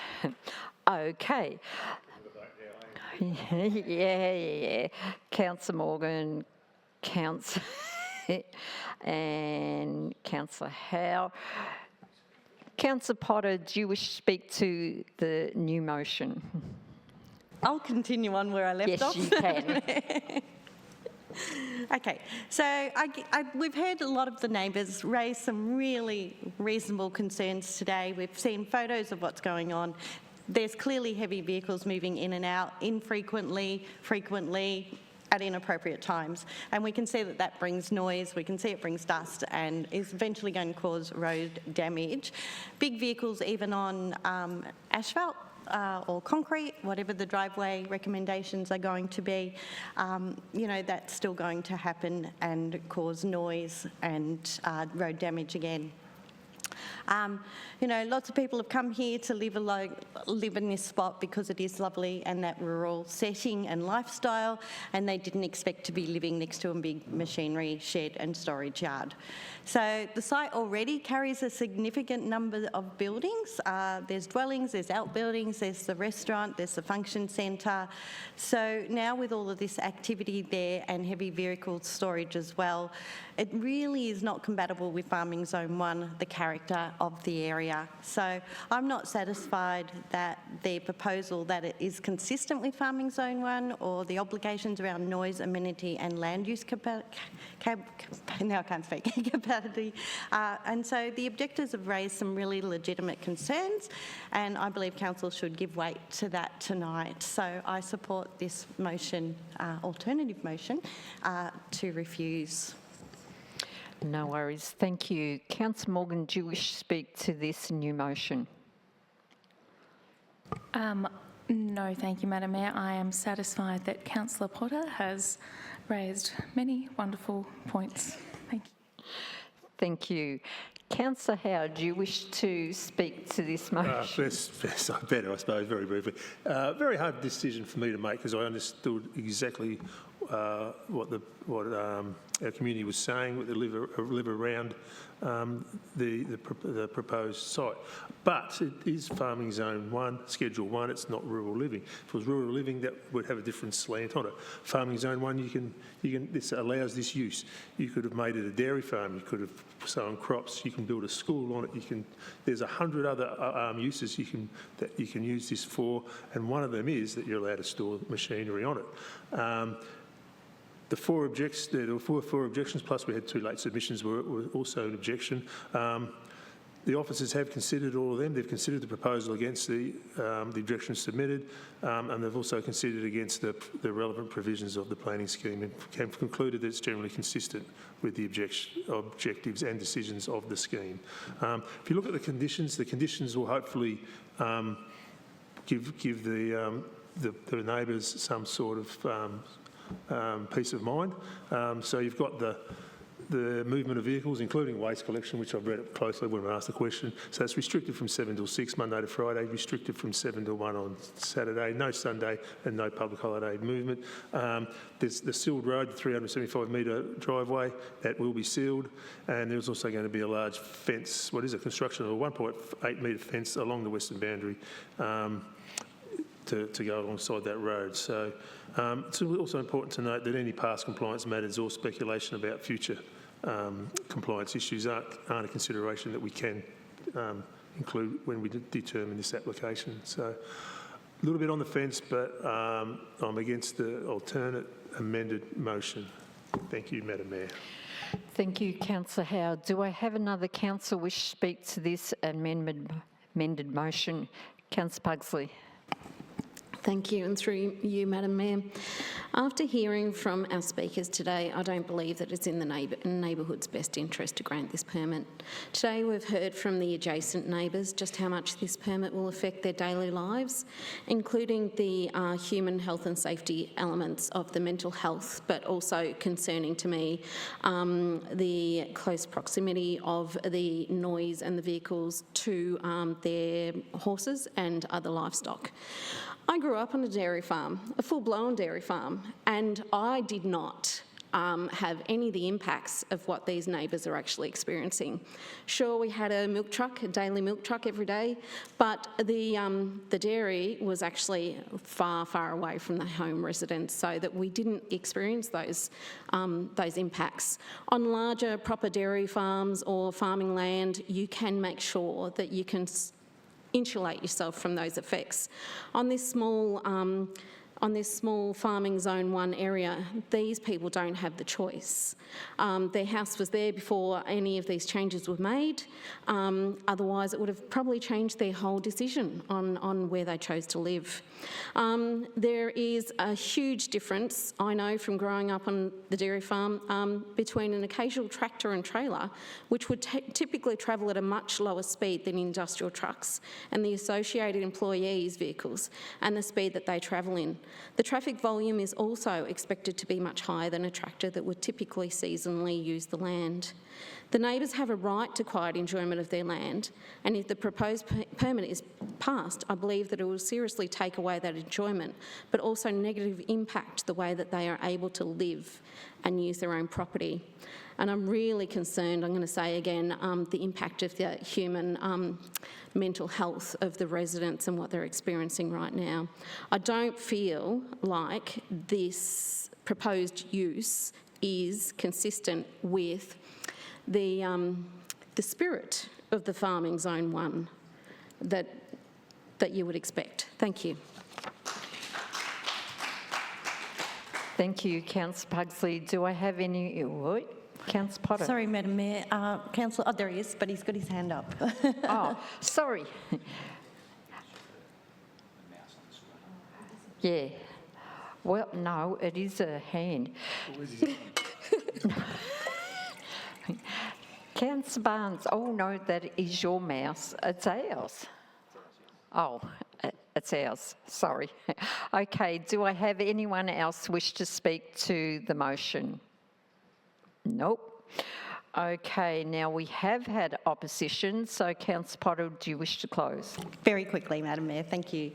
So this is not farm equipment that is being proposed to be stored on this property. It's not machinery associated with the winery, the restaurant, the function centre that is already operating on the site. It's heavy earth-moving equipment belonging to the applicant's civil contracting business, which is a separate commercial enterprise with no agricultural connection to the land whatsoever. So storing this kind of equipment in farming zone 1 is unusual.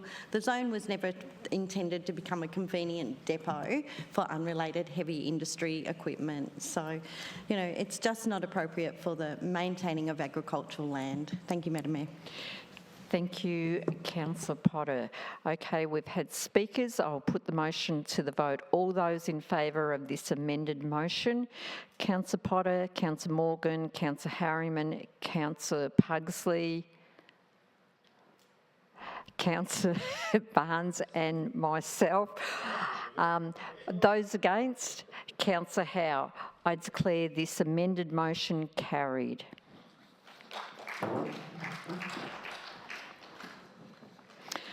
Okay, we'll just get Councillor Campbell back in the room, if she hasn't gone home.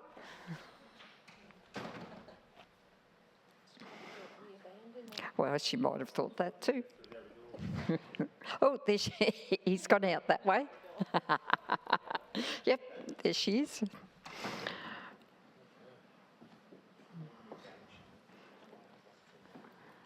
What is the time? At 9 o'clock we need it. Yeah, well, hopefully we're through it by then. Okay, welcome back, Councillor Campbell. It was just a little bit of time. Item 8 is notices of motion. There are no notices of motion on the agenda tonight. And next item is 9.1, which is under the strategic items for decision, and this is the Community Amenity Local Law 2026 draft release for community consultation, commencing on page 8 of the agenda. Do I have a mover for the motion? Councillor Morgan. Do I have a seconder for this motion? Councillor Pugsley. Do I have any opposition? Nope. Councillor Morgan, do you wish to speak to this motion, please? Yes, please, Madam Mayor. I'm very happy to move this motion to see the Community Amenity Local Laws 2026 draft release for community consultation. It's pretty exciting. It might sound a bit dull, but it's very exciting. This is a once-in-a-decade opportunity for the community to really have their say and be heard on our local laws as they stand. So we're reviewing our entire local laws regarding community amenity, and this is that once in every 10-year opportunity to ensure that the community has their say about what matters to them when it comes to council's provision of peace, order, good governance for the municipal district.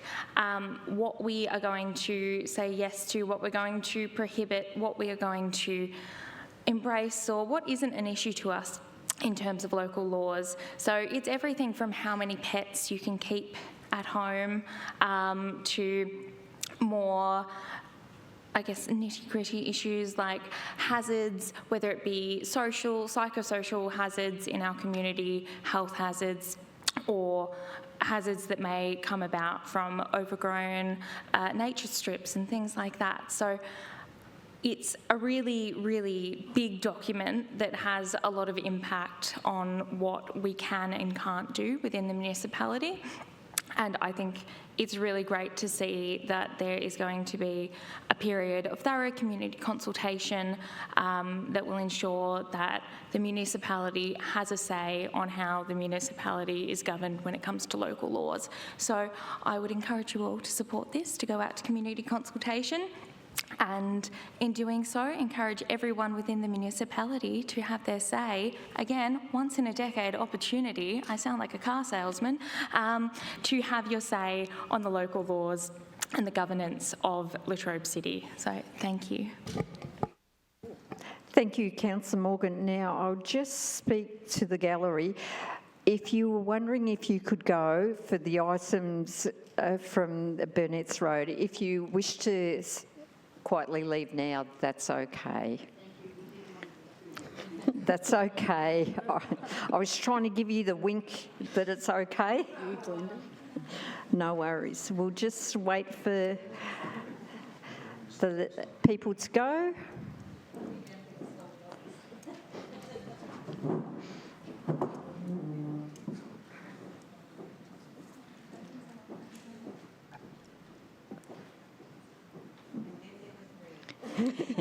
And then we're back to the usual.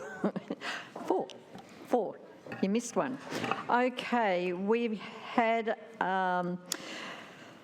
Councillor Morgan speak. Councillor Pugsley, do you wish to speak? Yes, thank you, Madam Mayor. Our community amenity local law, otherwise known as COOL, and I'm going to say COOL because it's so much easier to say, is, as Councillor Morgan did state, revised every 10 years, and this revision is actually due in September.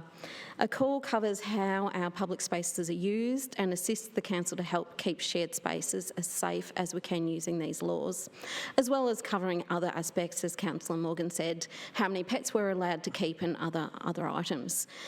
This COOL is also strengthening existing provisions to address unsightly property, to include vehicle parts waste and vegetation. We've given our feedback based on what we see and experience in our local community, as well as issues that our residents approach us about. Most of the changes have been just tidying up and strengthening the current rules to make them less confusing and more consistent and easier to apply, which will come up with a better result for everybody in our community. It is now time for our community to have a look at what we've put together and give us your views. Have a look and tell us what you want. Thank you. Thank you, Councillor Pugsley. Do I have another councillor wish to speak to this motion? No? Okay, we haven't had any opposition, so Councillor Morgan, you cannot close, but I will put the motion to the vote. Those in favour? Councillor Potter, Councillor Morgan, Councillor Harriman, Councillor Howe, Councillor Pugsley, Councillor Campbell, Councillor Barnes and myself, I declare the motion carried unanimously. Next item, I note you, Councillor Pugsley. Hang on. Next item is 9.2, Victory Park Master Plan for adoption, commencing on page 128 of the agenda. Councillor Pugsley, I noted you. I have an alt that it was previously circulated. I'd like to move that, please, Madam Mayor. Now, because it's different to what's in the agenda, can you read it out, please? Thank you. There is just one main point in the that is different. Oh, thank you. That'll be much easier, thank you. That Council adopt the Victory Park Precinct Master Plan at Attachment 1, subject to the removal of the northern part of the water play area adjacent to the picnic pavilion. Number 2, which is unchanged, note that after adoption, the Victory Park Precinct Master Plan will be published on Council's website. And number 3 is unchanged as well, acknowledges all those who made a submission. Thank you, Madam Mayor. Okay, thank you, Councillor Pugsley. Do I have a seconder for that motion, please? Councillor Harriman. Do I have any opposition, please? Councillor Potter? Okay. Councillor Pugsley, do you wish to speak to the motion, please? Thank you. Just briefly, Madam Mayor, because we do have a bit to get through tonight. The difference between what was put forward and this alternative is simply not including the top part of the water play area at the northern end or the top right of the proposed drawing. This proposal I'm putting forward will still have a water play area. It just won't be as large. I believe that any grand water play area will have limited use because of Gippsland and our cooler weather conditions experienced, and the proximity to a much better facility at GRAC. I would like to also acknowledge that there are a lot of respondents concerned about the removal and the relocation of the fenced dog park in Burt Thompson Reserve, and we assure you that the removal of the fenced dog park will not occur until a new facility is delivered. The master plan was put out for community consultation between July and September last year. As a result of the community feedback, we have adjusted the plan to have increased shared pathways, enhanced pedestrian safety, highlighting emergency access points and additional picnic benches and footpath lighting in Burt Thompson Reserve. There are also many other suggestions that will be considered at the detailed design stage. I'd like to thank all of those that took the time to engage with our Community Have Your Say campaign. Through your feedback, we've come up with a stronger and more beneficial plan for our community. Thank you. Thank you, Councillor Pugsley. Councillor Harriman, do you wish to speak or reserve? I'll reserve. Sorry, Madam Mayor, I'll reserve. I'll try that again. Okay.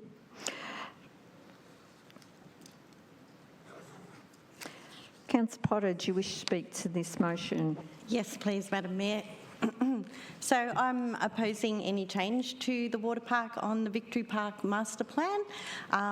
You know, when council called on the community to have their say, we had 77 responses with 6 separate submissions on the Have Your Say page specifically calling out the importance of including a wide and varied water park. These submissions highlighted how other regional towns like Sale and Bendigo have popular water parks that generate local employment, attract tourism and support surrounding businesses like accommodation, food and transport. And then we heard from the children themselves, 4 submissions from the children connected to the Tarralgon Early Learning Centre. Young children who were asked what they'd love to see at Victory Park, and they loved the idea of a big water park. Not one submission or Have Your Say wanted the water park removed or made smaller. So I'm wondering why this has even been tabled today. The evidence on water play is really clear. It's not water play like in an aquatic centre, it's the movement of water. So making weirs, getting water from one level to another level. So it's not completely saturated, soaking water play like we see in the aquatic centres. But what it does do is it actually builds sensory development, physical coordination and confidence. It encourages active outdoor play and social connection, and it supports social skill, emotional regulation and mental wellbeing. For children in regional communities like ours, access to quality water play is not a luxury, it's actually an investment in health and development. The council plan envisages Latrobe City as a hub of outstanding recreational opportunities, undermining exceptional wellbeing. Our youth policy commits us to supporting young people, physical and mental health through sporting and recreational pursuits. Last year, council endorsed a youth infrastructure plan which aimed at providing young people with diverse outdoor recreational spaces for physical activity and social connection. Our recreational infrastructure funding policy recognises council's role in providing these facilities that encourage active lifestyles and healthy lifestyles. So every one of these documents points in the same direction as the community did. So I ask again, I'm not sure why this is even on the table. Every single person here knows that a master plan of this scale will be subject to funding availability, grants, staging, priorities, and that will evolve over years, possibly even decades for this one. To remove parts of the water park from a concept at this stage does not save a single dollar. This master plan is a concept, a vision, a starting point. It's not a construction contract or a final budget. Questions of form, staging and cost are operational matters for experts in children's play and recreational infrastructure to be resolved at the time of construction within the funding context of that day. This is not our job today. It's our job to hold that vision. The community was consulted, the children dreamed, and we owe our policies demanding it. So let's keep the whole water park in the plan at the moment. Thank you, Madam Mayor. Thank you, Councillor Potter. Do I have a speaker for the motion? Against the motion? Councillor Campbell. Thank you, Councillor Potter. I'm in agreement. I'm on that committee, and in the last 2 years, there's a lot of work gone into that master plan. It went out for public consultation, so you've pretty much said that everything that I think. A lot of people will be very disappointed if we even touch this after all the work that's gone into it, to and froing. I'd like to also acknowledge Jared Rawn and Joe Bedford came and did a presentation. Everyone was in agreement in that room. Everyone has been working together. Some disagree, some agree, but they've all come together to work together to get this master plan put together, and it's the last of our largest parks that needs an upgrade. So I can't see why we're making this water park smaller when we've got a growing population. I don't understand it. Yeah, thank you. Thank you, Councillor Campbell. Do I have a speaker for the motion? Against the motion? Anybody else wish to speak? Councillor Harriman, you've reserved. Thanks, Madam Mayor. I also sit, same as Councillor Campbell, but I've sat on it a little bit longer, 15 years. I do know when this originally came up a number of years ago, a number of user groups had issues with the water park being part of that program. And it caused a great deal of contention within the group. And I know that one user group, because of this issue no longer attends those meetings. That's the effect it had on them. While I understand water parks are great, there's two things we need to realise. One, it'll get about 3 months use because that's when it's warm enough to be used. And are we looking at putting in a program that when it goes to government to be approved, we'll be looking at what activity and what usage will we get out of it. We'll look at a water park as being extravagant and we'll say you're going to get 3 months use out of it, and we'll look at whether they include that in their funding or not of the whole project. The other point is, while it's different to what is available at GRAC, there is a zero depth play area available at GRAC, there is water play areas at GRAC. We have to look at what effect this will have on that building. We also need to realise that other centres that have water play areas do not have the play areas that we have available at GRAC and at our leisure centre. So therefore they're providing us a facility at a cost that we've already included in one of our facilities. It comes down to cost, Madam Mayor. The maintenance is massive. For something that's going to get 3, maybe 4 months use every year. And in those 3 to 4 months, we'll be taking away from a facility we already have. I know it's a hard decision. I've worked on this master plan for probably 4 or 5 years. I've listened to the user groups that have fought to have changes made, and a lot of them are in there. We had extra meetings where user groups thought they hadn't been listened to and had fought back on things that were included in the master plan before it went out for public submissions. And if you look at public submissions, we get 77 is a massive amount. So we know it's important to the community, but I think it is better without the zero depth or the water play area than what it is with it. It works in better with the user groups that are there, and it would be a better outcome for the community. Thank you, Madam Mayor. Thank you, Councillor Harriman. Councillor Pugsley, because we've had opposition, you can close. Thank you. Councillor Harriman has really summed it up. And I would like to reiterate, we're not removing the total water play area. We're just scaling it back to be more financially responsible. Yes, we will be applying for grants from the state government or the federal government, and we will be applying for grants.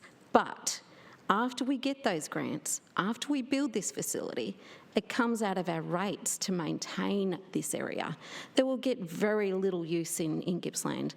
We're not the Gold Coast, we're not Tamworth, we're not Echuca, where they get much more better weather than what we get here.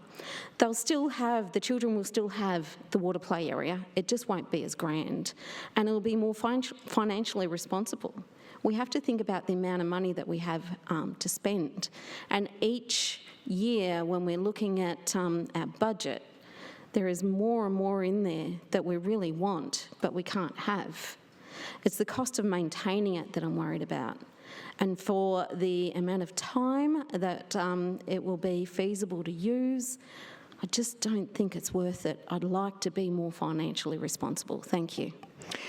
Thank you, Councillor Pugsley. We've had speakers, so I'll put the motion to the vote. All those in favour of the alternate motion? Okay, sorry. Councillor Harriman, Councillor Barnes, Councillor Pugsley and myself against, Councillor Potter, Councillor Morgan, Councillor Howe and Councillor Campbell. We have a tie. I'll cast my vote and I'll vote in favour of the alternate motion. The alternate motion is carried. Next item on the agenda is 9.3, the Asset Management Strategy Endorsement, commencing on page 173 of the agenda. Do I have a mover for the motion, please? Okay, I saw Councillor Harriman first, and then are you moving this motion? Happy to move, Madam Mayor. And I saw Councillor Howard just get pipped at the post. Are you seconding? Yeah, I'll second it. Thanks, Madam Mayor. No worries. Do I have any opposition? No. Councillor Harriman, do you wish to speak to the motion, please? Just very briefly, Madam Mayor, this just aligns the asset management plan with the council plan, and it also sets out how we are going to approach or coordinate an approach to managing council's assets to support service delivery, financial accountability and long-term outcomes. Thank you. Nice and short that was. Councillor Howard, do you wish to speak to this motion? Oh, just very, very briefly, just on top. Yeah, this is, we're halfway through a 10-year plan. This started, strategy, this started back in 2023. It's just, yeah, ticking a few boxes and making a few minor administration changes just to bring it up to date. So, yeah, happy to move it. Oh, sorry, happy to second it and support it. Thank you. No worries. Thank you. Do I have anybody else wish to speak to this motion? No. I'll put the motion to the vote. All those in favour. Councillor Potter, Councillor Morgan, Councillor Harriman, Councillor Barnes, Councillor Howe, Councillor Pugsley, Councillor Campbell and myself. I declare the motion carried unanimously. Next item I have... Sorry, I just saw Councillor Pugsley stand. Next item, I note you, Councillor Pugsley. Next item is 9.4, Latrobe City Business Chamber funding requests commencing on page 201 of the agenda. Councillor Pugsley. I'd like to move it, please. Sorry, you're moving this motion?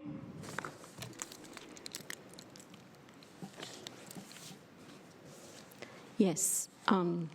Yes, that's the original motion, yes. Right, okay. Councillor Pugsley, do I have a seconder for this motion, please? Councillor Harriman, do I have any opposition, please? Oh, I noted that one first. Councillor Howe. Okay, Councillor Pugsley, do you wish to speak to the motion, please? Thank you. Yes, Madam Mayor. We have had speakers on this one today, but we have seen the statistics. LCBC have submitted a sustainability plan and an additional funding request of nearly 164,000 over a 2-year term. Their plan outlines a strategy to reach a more self-sustaining member-driven model by 2029. I note that there have been a number of KPIs that consistently haven't been met, as was outlined in the report that was noted at the March council meeting. As a result, it is now recommended, and this is the that we're doing. This is the item that I'm moving, that we use the existing money left from the 25-26 budget allocation of $16,000 to sponsor the 2026 People's Choice Awards, and to also sponsor 2 business growth events. I feel that option 4 is financially responsible. Thank you. Thank you, Councillor Pugsley. Councillor Harriman, do you wish to speak or reserve? I'll reserve, thank you, Madam Mayor. Okay. Councillor Howard, do you wish to speak? In opposition?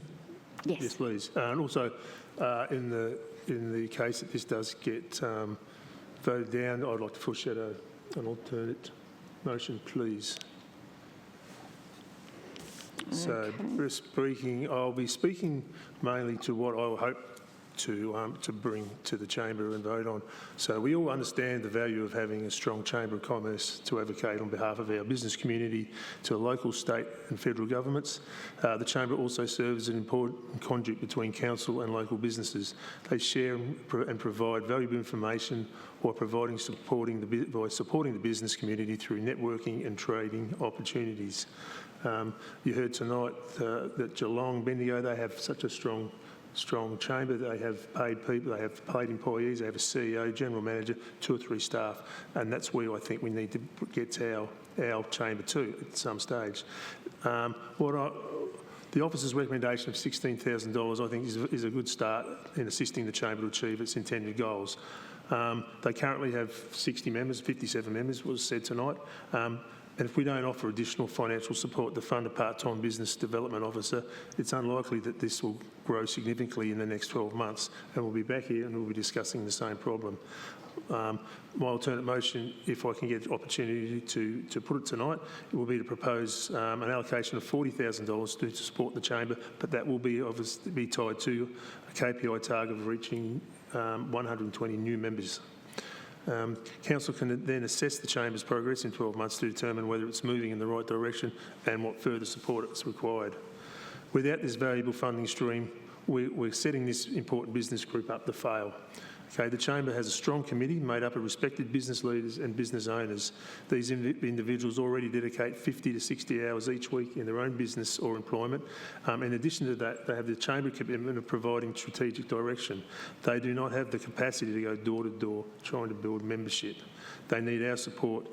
They need our support to achieve success. So I'm asking fellow councillors not to vote for the recommendation and give us an opportunity to support them by backing the alternate motion I'll hopefully be putting up. Thank you, Madam Mayor. Thank you, Councillor Howe. Excuse me, I didn't hear properly, so I've got a question to the CEO because I can't really ask you. Mr. CEO, was what was said $40,000 contingent on them receiving 120 new members, or they get the 40,000, but when do they get that money? Do they have to get the 120 members first or not? I might need to pass that question to Mr. Ellis, if he's able to answer that. Thank you. Thank you through you, Madam Mayor. The intent would be that they would use the money to generate the membership. So they would hire a project officer a couple of days a week to actually generate those members, and that was a target that we'd suggested. Thank you. Okay, sorry. Do I have a speaker for the motion? Do I have a speaker against the motion? Councillor Potter? Thank you, Madam Mayor. I think Councillor Howe summed it up really lovely. As a co-owner of a small business, there really is not a lot of spare time to be going out and, you know, knocking on doors, doing what needs to be done to get more members in. We're already asking a huge amount of the executive team on the Latrobe City Business Council, Chamber Council already. But we know this is how you get more members, is to go out there, to be interacting with businesses, letting them know you're there, getting them excited about what the business chamber can actually offer. If nobody is able to do that because they're so busy running their own businesses, we're setting them up to fail. You know, we can throw endless money at them, but unless we've got someone who's actually going to have a dedicated role in getting that membership up, we know if they increase their membership, in future years they won't need our support quite so much. We'll be able to minimise that back while they can continue to grow. Word of mouth is often the best way to get membership into a group. You know, once we're able to see them having that big membership, to do lots of events, to get that engagement happening, when people can see that this is actually a really great gateway between council, between business, between community, more and more people will be actively joining without our financial contributions.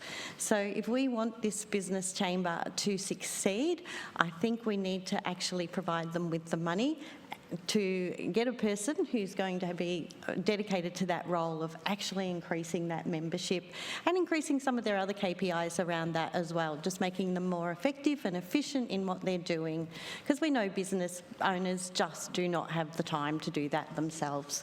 Thank you, Madam Mayor. Thank you. Councillor Pugsley, a question, is it? I have a couple of questions, please, Madam Mayor, through you. So the Business Chamber has been going for about 2 years.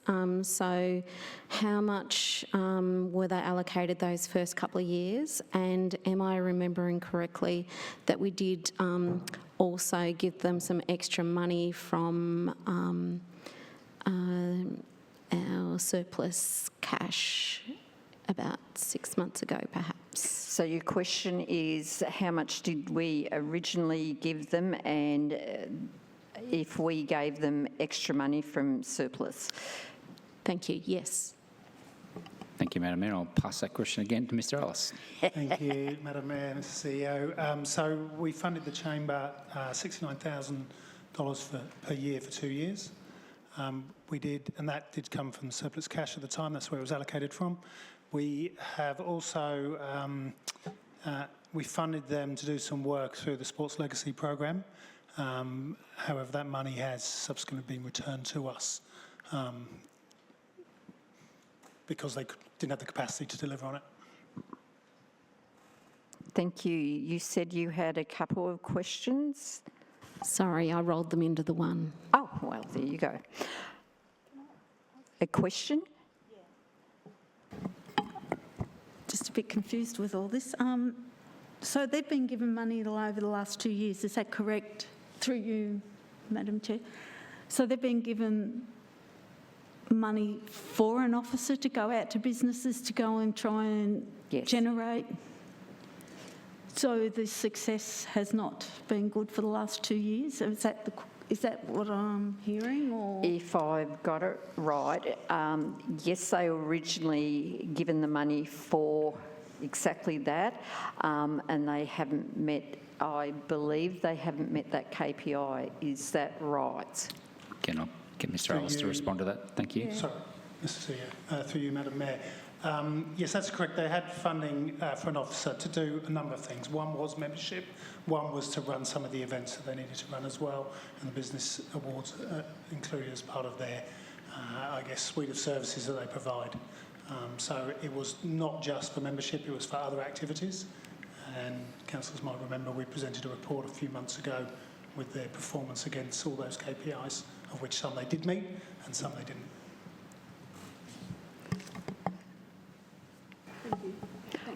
Okay, do I have a speaker for the motion, against the motion?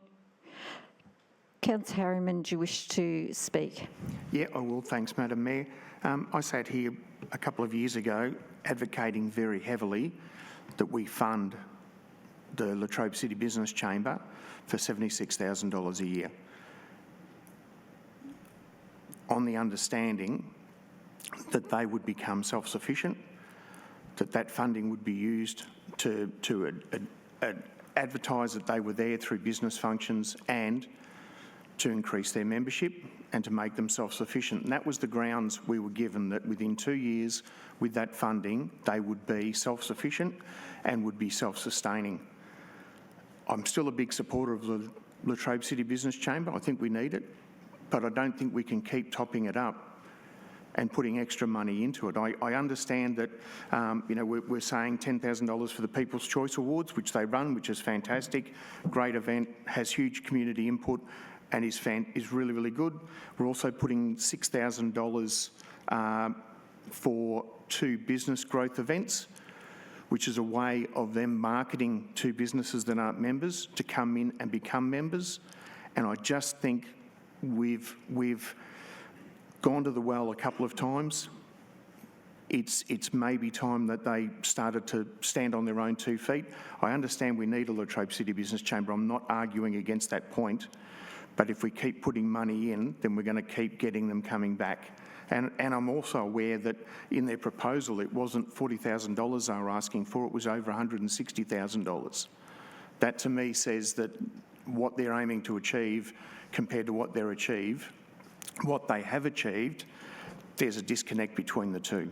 And I think the officers have landed on the right option. We'll give them support. We'll fund a couple of events for them so that they can draw in new members and can start meeting some of those KPIs and come back to us and say, hey, we've grown our membership, we've run a couple of events, this is where we want to work with you moving forward. But I don't think we can just continually keep pouring money into it. And as an aside, if businesses in Latrobe City want a Chamber of Commerce, want a voice for business, they need to put their hand in their pocket, they need to give some of their time, and they need to support the Chamber of Commerce who have already got In the past, I've been part of Traralgon Chamber of Commerce when we had businesses in Traralgon, and I've seen how much time it takes, and I know the results you get from that are well worth the effort put in and that what can be achieved. I also know that I get more phone calls from Advanced Morwell business owners and members than I do from the Latrobe City Chamber of Commerce. And that's a sad part, that we've got an unfunded business chamber that's very, very active in its town, and I wish they could take that activity and put it into the Latrobe City Business Chamber. Thanks, Madam Mayor. Thank you, Councillor Harriman. Okay, we have had opposition, so Councillor Pugsley, you can close. Thank you, Madam Mayor. I only have a couple of things to add. They haven't met the KPIs. When I asked earlier of their membership base, how many from each town, they were unable to give me an answer. I think that officers, with their recommendation, are striking the correct balance. We're still supporting them with major events, which the Business Awards should help generate more members for them. I think it is a responsible way for us to go. Thank you. Thank you, Councillor Pugsley. We've had the speakers, so I'll put the motion to the vote. All those in favour of this motion, Councillor Morgan, Councillor Harriman, Councillor Barnes, I did see it, Councillor Barnes, sorry, Councillor Pugsley, Councillor Campbell and myself against, Councillor Potter and Councillor Howe. I declare the motion carried. God, I'm sorry, I did see Councillor Pugsley first, sorry. No, I'm telling you what I saw. Okay, next item is 9.5, CBD Safety Outreach Program, commencing on page 210 of the agenda. Now, Councillor Pugsley, I note you. Thank you. I'd like to move the motion. Thank you. Okay, now, is that the motion that was in the agenda? Yes. Okay, it's all right. So there's no, you don't need to read it. Okay, Councillor Pugsley, do I have a seconder for that motion, please? Councillor Harriman, do I have any opposition? Now I see. Okay. Councillor Morgan, I noted you first. Okay. Councillor Pugsley, do you wish to speak to the motion? Thank you, Madam Mayor. So this item on the agenda is a plan to help Latrobe City to secure funding to help the Moe Mall and the Traralgon CBDs. As part of planning and researching this program, councils reached out to local service providers to seek their support and gauge their capacity. These providers and stakeholders have expressed interest and support for the program. With the upcoming state election, this is the best time to advocate to get more for our community and to stop not the so subtle cost shifting from state to local council for things that should be paid for by them. Make no mistake, every time there is a cost shift, our whole community pay for it in their rates. Once we take on financial responsibility for these costs, then it will remain our cost. Our rates need to cover roads and rubbish, not state government responsibilities. That's why it's so important that we use the upcoming opportunities to actually advocate to the state government to get them to help us with this plan.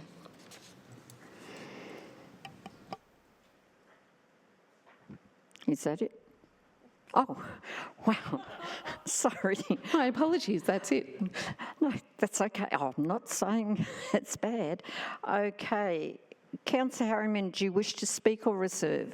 I'll reserve, thank you, Madam Mayor. Okay, Councillor Morgan, do you wish to speak? Yes, please. I'd also like to foreshadow an alternate motion, should this motion fail. Yep. Yes, cool. Do I need to? No, that's No? fine. Excellent. Okay. Oh, sorry, was that the start of my speaking time when I said I would also like to foreshadow a motion? If you'd like to start it again, please. Thank you very, very much. I appreciate that. So, the motion that we have before us is a reasonable motion. It's about seeking funding to deliver a community outreach role within the CBDs across Latrobe City.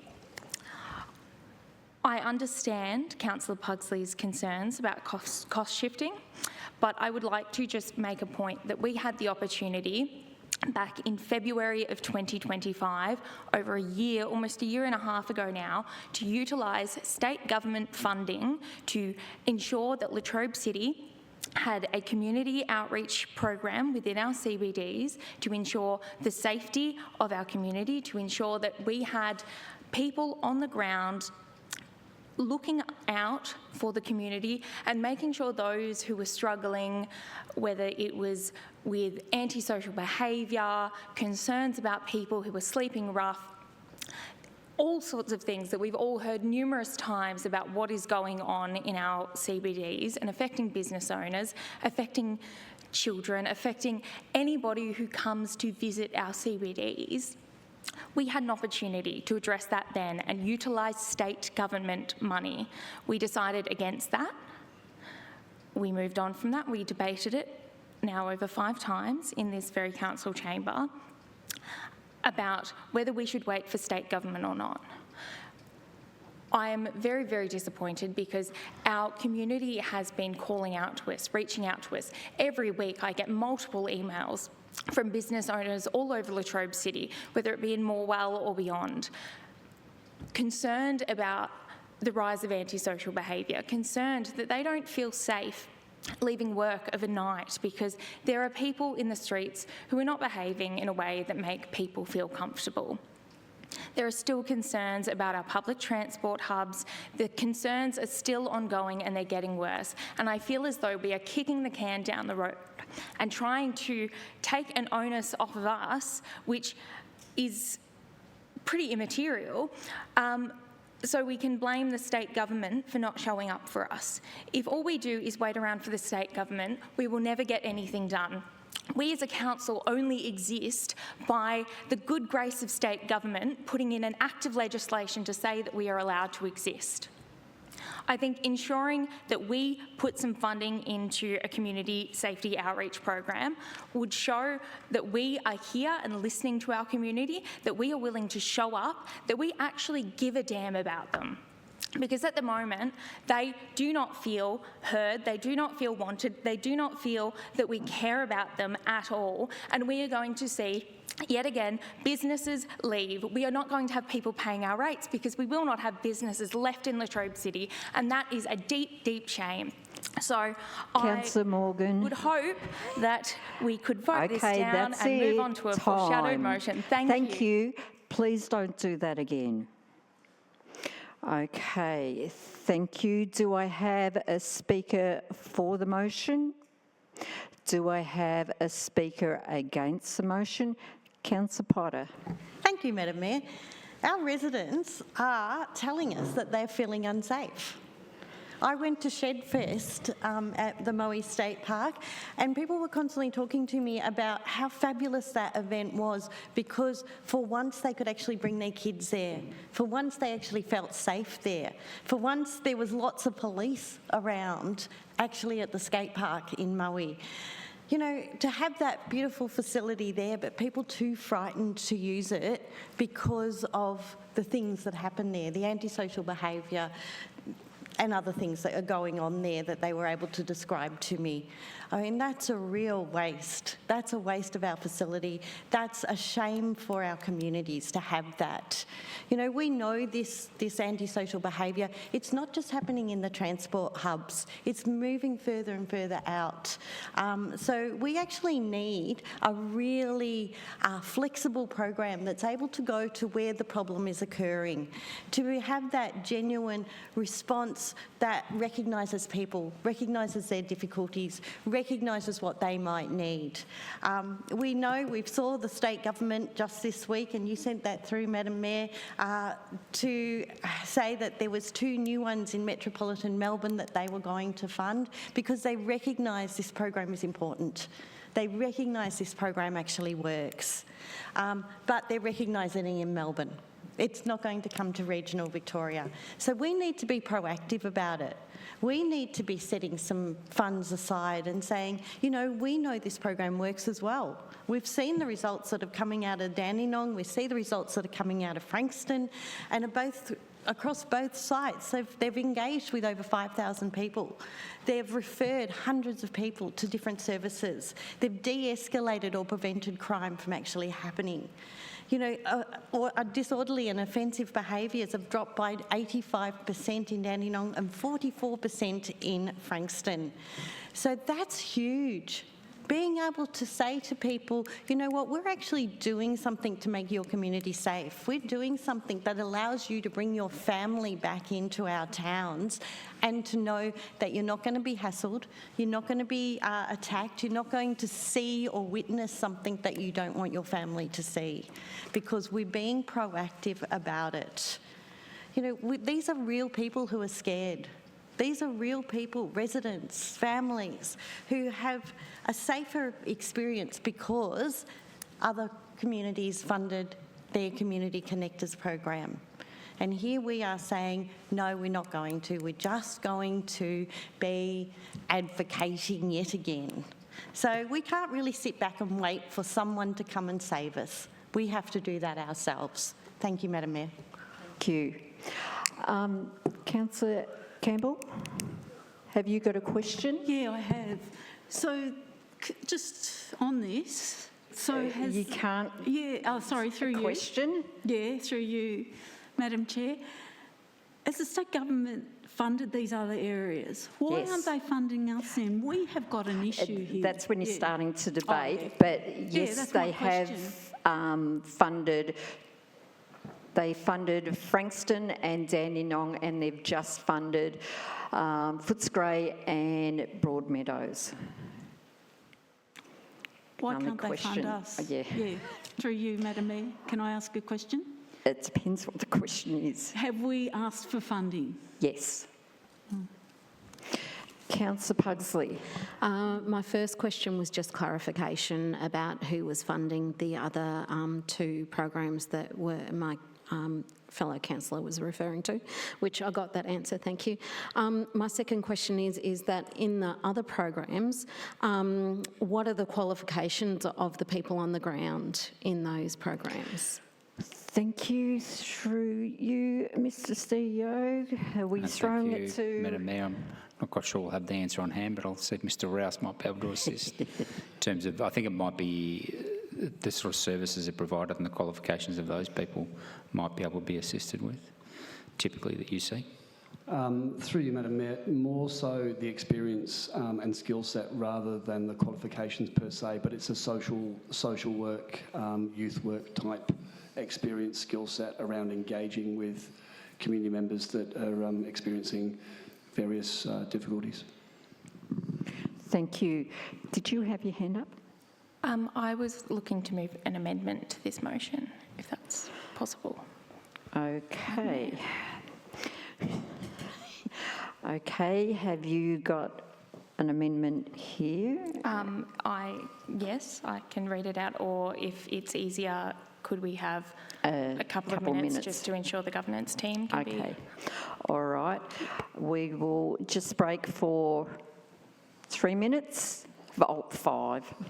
Sorry, we'll break for 5 minutes so we can do an amendment motion. Thank you.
Sorry.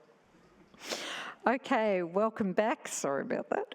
Okay, right. Before we went to a break, we had a hand up for an amended motion, and the amended motion is on the screen, but I'll ask Councillor Morgan to read the amended motion. Yes, so I have put forward an amendment to the officer's motion that changes point 4 of the officer's recommendation. So changing point 4 to read, considers future program funding requirements as part of the review of the 2025-26 end of year financial position. Okay, and you, hang on, I better put this down properly, and you're moving that motion? Yes, I am, Madam Mayor. Do I have a seconder for this motion? All right. Who got first? Go, Councillor Howe. I've spoken enough tonight. Thank you. Councillor Howe, you're seconding this motion? Oh, I missed that. Happy to second it. Thanks, Madam Mayor. No worries. Do I have any opposition? No. Councillor Morgan, do you wish to speak to the motion, please? Yes, please, Madam Mayor. So the amendment that I have raised here just tightens up point 4 of the motion that has been put to us to ensure that we can look at future funding of the program via council in our next end of year budget review, so the end of this financial year, which should come about in September. This just ensures that we have the ability to more quickly look at future funding opportunities to ensure that we can respond in a quick and effective, timely manner to these issues that have been plaguing our community for over a year, 2 years now, and then some. So this is just to ensure that we are showing the community that we have the ability to act in some clear time frame, that we're not just leaving it to kick the can down the road and look at some future budget somewhere in our lifetimes, hopefully, to look at funding it. That we can say we have a very clear guideline of when we will look to fund a community outreach program within our CBDs, so the community has a bit more sense of security and stability in terms of what council can and will do for them, noting that we have already put funds towards creating a very localised model of what was the Community Connectors program that has been funded by the state government as an expansion in Melbourne suburbs. So this is just to ensure that we can look at ensuring our community has this bespoke model program that will deal with some of the antisocial issues that have been raised, but we have a time frame to do so. Thank you. Thank you, Councillor Morgan. Councillor Howe, do you wish to speak to the motion, please? Yeah, I shall. Thank you. A bit of anything. Thank you, Madam Mayor. Yeah, there's no doubt we have serious antisocial behaviour and community safety problems spread right across our Latrobe City, in particular in the 3 major towns. 2 years ago, when I was the mayor, we had our local member organise a meeting with key stakeholders, service providers, to gather information and to develop a plan to help alleviate these issues. 2 years down the track, nothing's changed. We've just received no funding. As we've mentioned, there are some metropolitan councils that have received funding. This will give us 3 or 4 months to try and do our best to get funding, but it's drawn a line in the sand. If we have not got it, we need to step up and we need to show some leadership in this area. Our community is looking for it. It's not our fault. We shouldn't have to do it, but I'll ask everyone, if we don't do it, who's going to do it? Okay, we'll be talking about this for another 2 years. Like I said, we need to show some leadership in this area, and we need to commit funds to bring this project to life. So I think this is probably as good a compromise that we can get tonight. We'll give the state government one more chance to do the right thing, and if they don't, well, we're going to have to. Like I said, we have to step up and do it. So, yeah, very happy to support it. It's a great idea. Thank you. Thank you, Councillor Howard. Do I have another councillor wish to speak to the motion, please? Councillor Harriman. Thanks, Madam Mayor. I'm happy to support the amendment. I can't guarantee what my vote will be at that time. I'm looking at us taking on more work and more cost from the state government over a huge range of issues. I'm very, very upbeat about it though, Madam Mayor. We have a thing called the state election in November. Now, we've been very fortunate in that the Nationals candidate will be the sitting member, Martin Cameron, who's been out in the streets and in Parliament speaking about how terrible things are down here. It's great that the Labor candidate's been announced, and it's our former colleague, Tracy Lund, who's spoken in this chamber about how much she wants to support this outreach program. So we've got the two major parties looking to already saying that they support something being done. And if discussions are right, there are about 5 members running for One Nation, if rumours are correct. And I'm sure, having seen some of the comments that have come out of people that support One Nation, that they're behind the state government funding this program. So we have a great opportunity as a council to reach out to those people that are sticking their hand up to run in the state election in November. Labor and the Nationals have already come out and said that they either support this program or want money spent fighting what is happening in our towns, that they don't see it as good enough. So as far as I'm concerned, Madam Mayor, they need to step up. And if it wasn't the fact that we're going to be going so late, would add another point, that we call on them to come out and publicly announce that they're going to support the CBD Safety Outreach Program if they are elected, if their party is elected to government. Not so worried about if they get elected, but if their party is elected to form government, their party, whichever party and ever colour it may be, will come out and fund this program finally. Now, we've talked about it being in city areas. We know that the funding was there to fund Footscray and Broadmeadows this week. I put it out there to Minister Carbine, who keeps saying he's going to come to the area, to actually come down and have a look.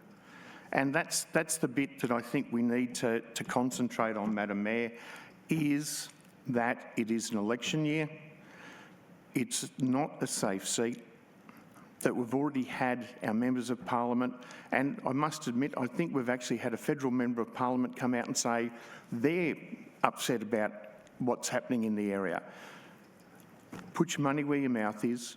Don't consider or don't think that councils are going to keep funding it and that going to take money out of ratepayers' pockets to keep funding programs that are a responsibility of the state government. Got the bell. Thank you. Question, Madam Question?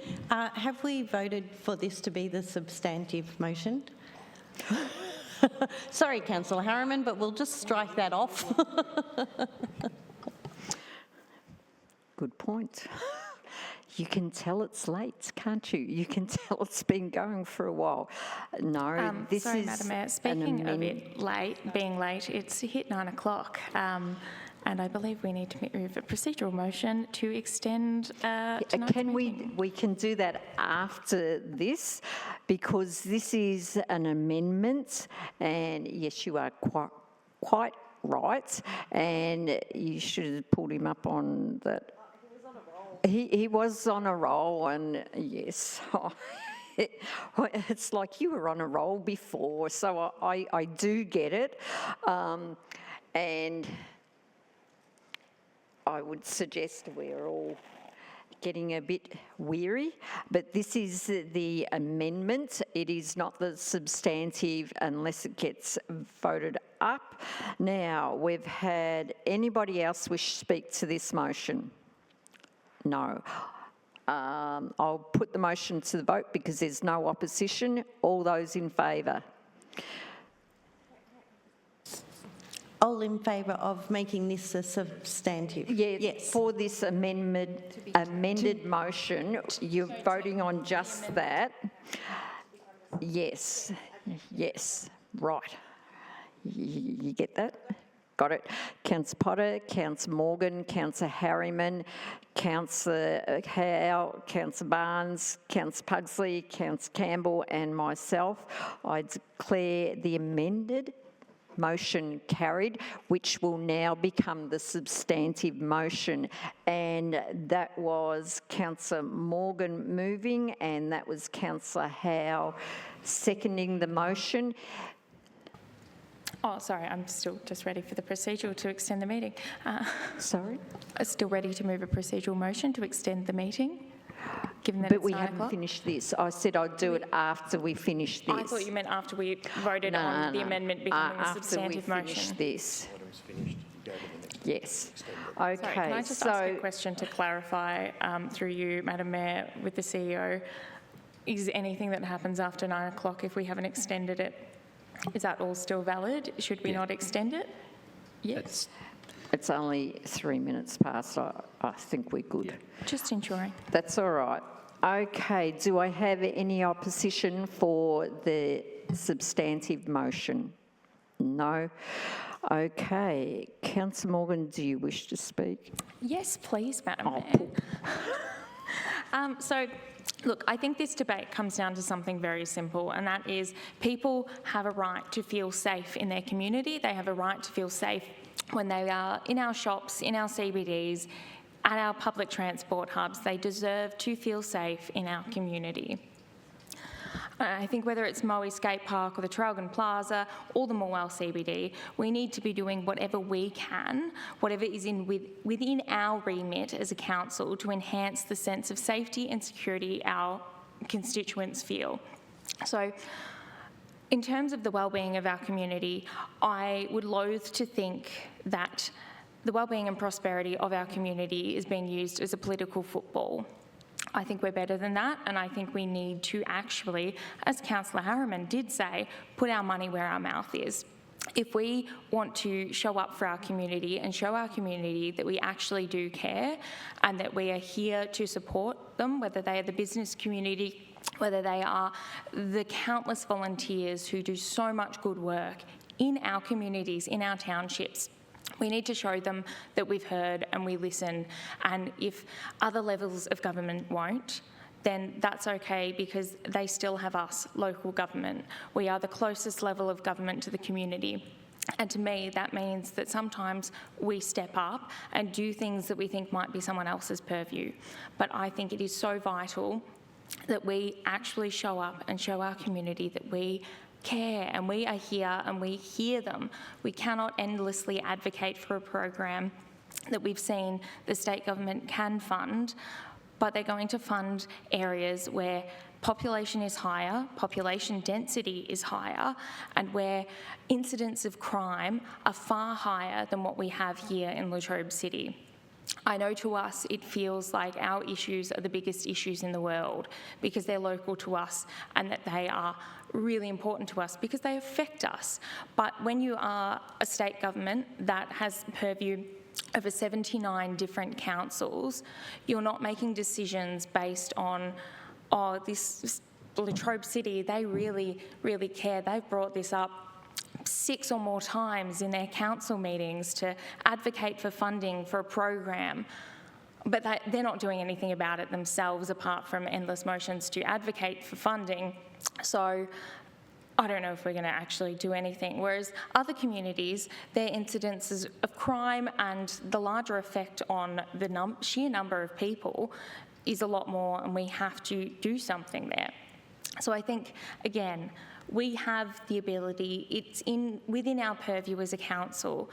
We are here to look at community safety, not in the same way as the state government is, but it is on us to look at that. And I would encourage you all to seriously think about supporting this and into the future. Thank you. Okay, question please, Mr. CEO. We have a higher per capita rate of crime, don't we? In terms of the general statistics that have been provided from the Victoria Police, I can't remember the exact reporting, but the last report that we were provided with showed that the rates of crime per head of population, unfortunately, Latrobe City was at the higher end of that league table compared to some of those other municipalities. In terms of the sheer numbers, they would certainly have more crime in terms of numbers of crime occurring, but per capita, unfortunately, we sit both at a higher level in relation to general crime statistics and family violence statistics. Thank you. Not something we jump up and down joy for. Not the league table you want to be at the head of, Madam Mayor. Pardon? That's not the league table we want to be at the top of, that's what I was saying. No, it's not. Okay. Councillor Howard, do you wish to speak to this motion? I'll reserve it this time. Thanks. Okay. That's okay. Thank you. Do I have another councillor wish to speak to this motion? No, right back at you. I think I said most of what I was going to say before. Councillor Morgan's done a fantastic job in speaking to it also, so happy to go straight to the vote. Thanks. No worries. Thank you. Okay, we haven't got any opposition, so I'll put the motion to the vote. All those in favour? Councillor Potter, Councillor Morgan, Councillor Harriman, Councillor Barnes, Councillor Howe, Councillor Pugsley, Councillor Campbell and myself. I declare the motion carried unanimously. Now, as Councillor Harriman, are you going to move a motion? Move a motion to extend the meeting, Madam Mayor. Okay. Now, because I'm just enjoying it so much. Your nose is growing. Okay, right, for the gallery and those online, once it goes 9 o'clock, we have to do a motion to extend the meeting. So that's what this is all about. Pardon? I can't lip read. How long? Until such time as we have completed the agenda. 2 hours? No. No, like, now you can extend it for 2 hours. We don't have to be here for 2 hours. It just extends the meeting for 2 hours, which will give us enough time to finish the meeting. I was looking for half an hour. Yeah, I know. I get it. Okay. All right. They're just going to put it up on the screen in a moment.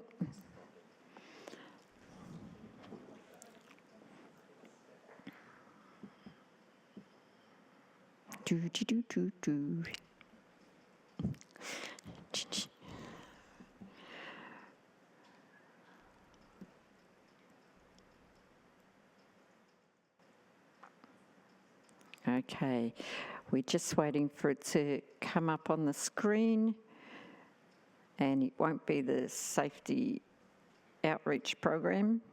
It's a procedural motion, so there will be no debate. You can, then you go home. But then we have to come back for, yeah.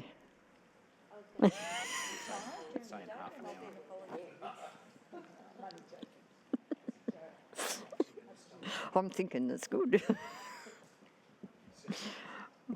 I think we should all go. Okay, all right, oh, it's gone.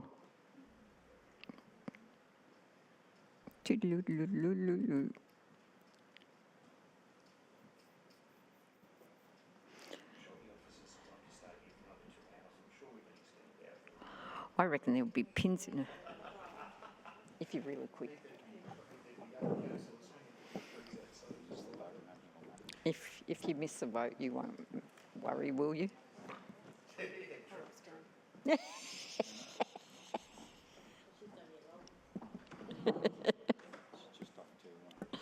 Check the plumbing.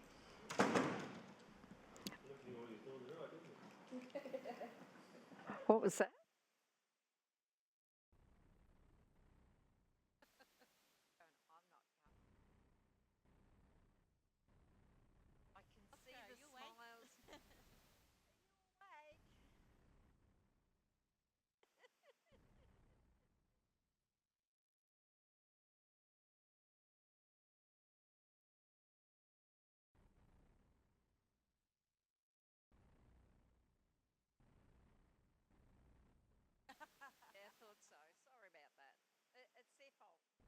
I got a muesli bar in the car if you want to divvy it up.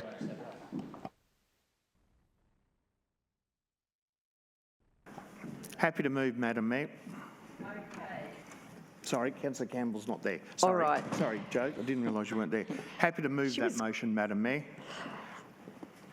Do you wish to read the motion, please? The council votes to extend the meeting for up to 2 hours pursuant to Governance Rule 9.9. Okay, you're moving that motion. Do I have a seconder? Councillor Morgan, do I have any opposition? No. There's 5 of them over Don't you there. dare. Councillor Harriman, do you wish to speak to the motion? Procedural, Madam Mayor, we can't. No, sorry, you can't, yes. No, you can't. I'll put the motion straight to the vote. All those in favour, Councillor Potter, Councillor Morgan, Councillor Harriman, Councillor Barnes, Councillor Howe, Councillor Pugsley, Councillor Campbell and myself, I declare the motion carried unanimously. Okay, back on deck. Thank you very much, team. All right, next item is 9.7, utilise, I note you, Councillor Harriman.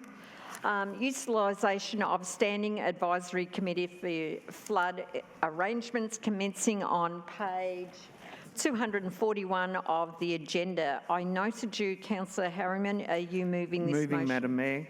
Yep. Okay, do I have a seconder for the motion? Councillor Howe. Yeah, Do I have any opposition, please? Nope. Okay. Councillor Harriman, do you wish to speak? Very quickly, Madam Mayor, this relates to the Standing Advisory Committee, which was appointed by the Planning Minister in 2023.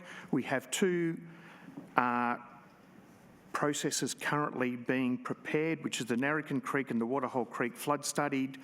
This will allow them to be completed a lot quicker rather than waiting for an alternate system, and it allows our officers to be involved so that we actually get some community input. Thanks, Madam Mayor. Thank you, Councillor Harriman. Councillor Howe, do you wish to speak to the motion? Oh, very briefly, there's also opportunity to have some funds provided to do the process. So this represents a potential cost saving for council.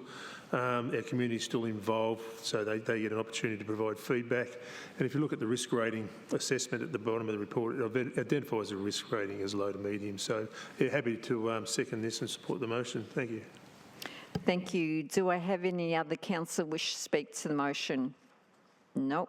Okay, I'll put the motion to the vote. All those in favour, Councillor Potter, Councillor Morgan, Councillor Harriman, Councillor Barnes, Councillor Howe, Councillor Pugsley, Councillor Campbell and myself, I declare the motion carried unanimously.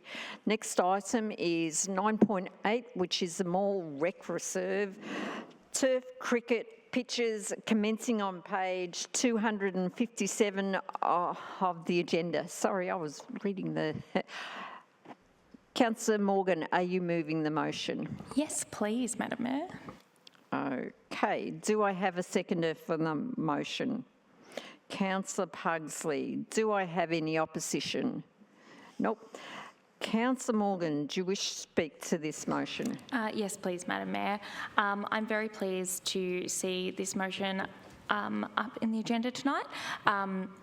The council officers have done a mammoth amount of work liaising with the 3 clubs who are seasonal licence holders at Morwell Recreation Reserve. So the Cricket Club, Gippsland Power and Morwell Football Netball Club, to come to an agreement on how the site is used, how the turf cricket wickets are used, and what that means for usage for the clubs, especially with Morwell Cricket Club being the oldest user of that site and having a really strong and vast history with the site.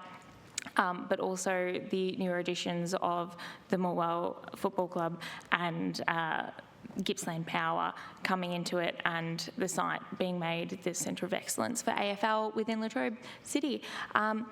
So I think it's a really, really good outcome, and we're at a point where everyone seems to have come to an agreement with only the smallest little bits and pieces to be concerned about. I've had a lot of discussions with various members of various clubs about this, and the fact that we're at a point where things can probably just be resolved through the memorandum of understanding that they come to, or just by having good-natured conversations between the various user groups, is a really wonderful, beautiful thing. And I'm so pleased that we've gotten to this point and we've come to an outcome that will see all user groups being able to use the reserve, being able to maintain the turf pitch block. I'm not very sporty, I do apologise for my butchering of these words, and also seeing that happen to a minimum cost to council. So across the board, it's a really fantastic outcome. So I'm very, very happy to move this and see it come to an end at its time on our council agendas and see a very positive outcome for our community. So thank you. Thank you, Councillor Morgan. Councillor Pugsley, do you wish to speak to the motion, please? Just really quickly, I think that this is a really great outcome. And the officers have done an incredible amount of work to get us to where we are today. So I'm really, like Councillor Morgan, I'll be really happy to see it off our agendas. Thank you. Do I have another councillor wish to speak to the motion, please? Nope. Okay, I'll put the motion to the vote. All those in favour, Councillor Potter, Councillor Morgan, Councillor Harriman, Councillor Barnes, Councillor Howe, Councillor Pugsley, Councillor Campbell and myself. I declare the motion carried unanimously.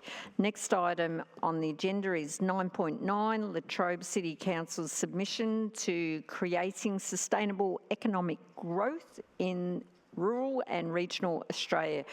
Commencing on page 284 of the agenda, do I have a mover for the motion, please? Councillor Morgan, you're moving the motion? Yes, please, Madam Mayor. Councillor Harriman, were you seconding the motion? Yes, thanks, Madam Mayor. Do I have any opposition? No. Councillor Morgan, do you wish to speak to the motion? Yes, very briefly, Madam Mayor. So this is a motion that endorses a submission by Latrobe City Council to the Commonwealth Government's parliamentary inquiry into creating sustainable economic growth in rural and regional Australia. A thorough submission has been put together that emphasises to the federal government Latrobe City's capacity, the skilled workforce we have here and the role we have in the region and beyond to create a really strong and diverse economic, to create strong and diverse economic outcomes here.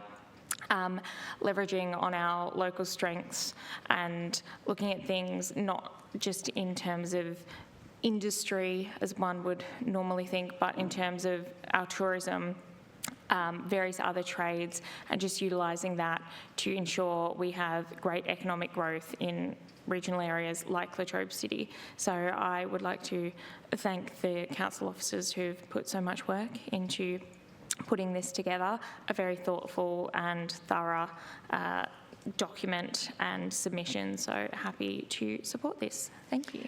Thank you, Councillor Morgan. Councillor Harriman, do you wish to speak to the motion? If I may, Madam Mayor. Firstly, this is one of the first times that we've actually been given time for the council officers to actually bring the submission to the council chamber, which is absolutely wonderful. It's not due until Tuesday the 30th of June. Normally we are bringing these to council and they've already had to be submitted. And this one will just emphasise Latrobe City's industrial capacity, skilled workforce and the regional role as a regional city that we play within Gippsland. Thank you, Madam Mayor. Thank you, Councillor Harriman. Do I have another councillor who wishes to speak to the motion? Nope. Okay, I'll put the motion to the vote. All those in favour, Councillor Potter, Councillor Morgan, Councillor Harriman, Councillor Barnes, Councillor Howe, Councillor Pugsley, Councillor Campbell and myself. I declare the motion carried unanimously. Next is item 9.10, which is the interconnecting railway bridge in Morwell. Commencing on page 294 of the agenda, do I have a mover for the motion, please? Don't know. Oh, Councillor Harriman. Do I have a seconder for the motion? Councillor Pugsley. Do I have any opposition? Councillor Morgan. Okay. Councillor Harriman. Thanks, Madam Mayor. Basically what we're saying is the Department of Transport and Planning has offered us the bridge. We have no idea what exact condition it is in. We have no idea what cost it will bring to council to renovate it up to the required standard, and we have no idea if the Department of Transport, through one of its junior bodies, which is either Vic Roads or VicTrack, will actually turn around and say they don't want that bridge over their asset any longer because it's still on their land. So financially, if we take it on, we take on the risk of having millions and millions of dollars having to be spent to either remove it or to upgrade it to a standard that they will accept, which is not acceptable to council. I understand that it would be great to have the bridge, and if the Department of Transport said, we're going to maintain it, don't have a problem with it, but it's not an asset council needs to take on.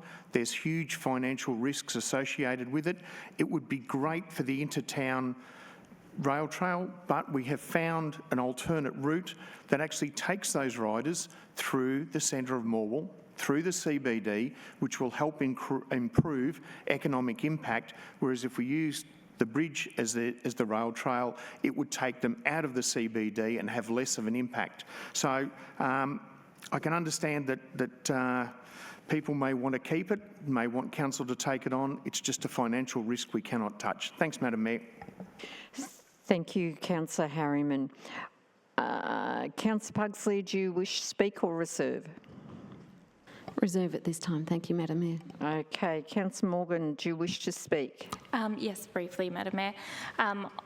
Understanding the risks and the cost that this bridge may bring to council, I raise my objection to this item purely on the basis that this bridge, the coal overburden railway line from the former Morwell briquette factory and between the Yallourn mine and the briquette factory and Hazelwood mine, it is a piece of our industrial heritage. It's an irreplaceable piece of our industrial heritage. If we say, no, we don't want it, then it's pretty clear that the Department of Transport and Planning will decide at some point, if not now, into the future, that this is not an asset that they want or need and have no use for, and it will disappear.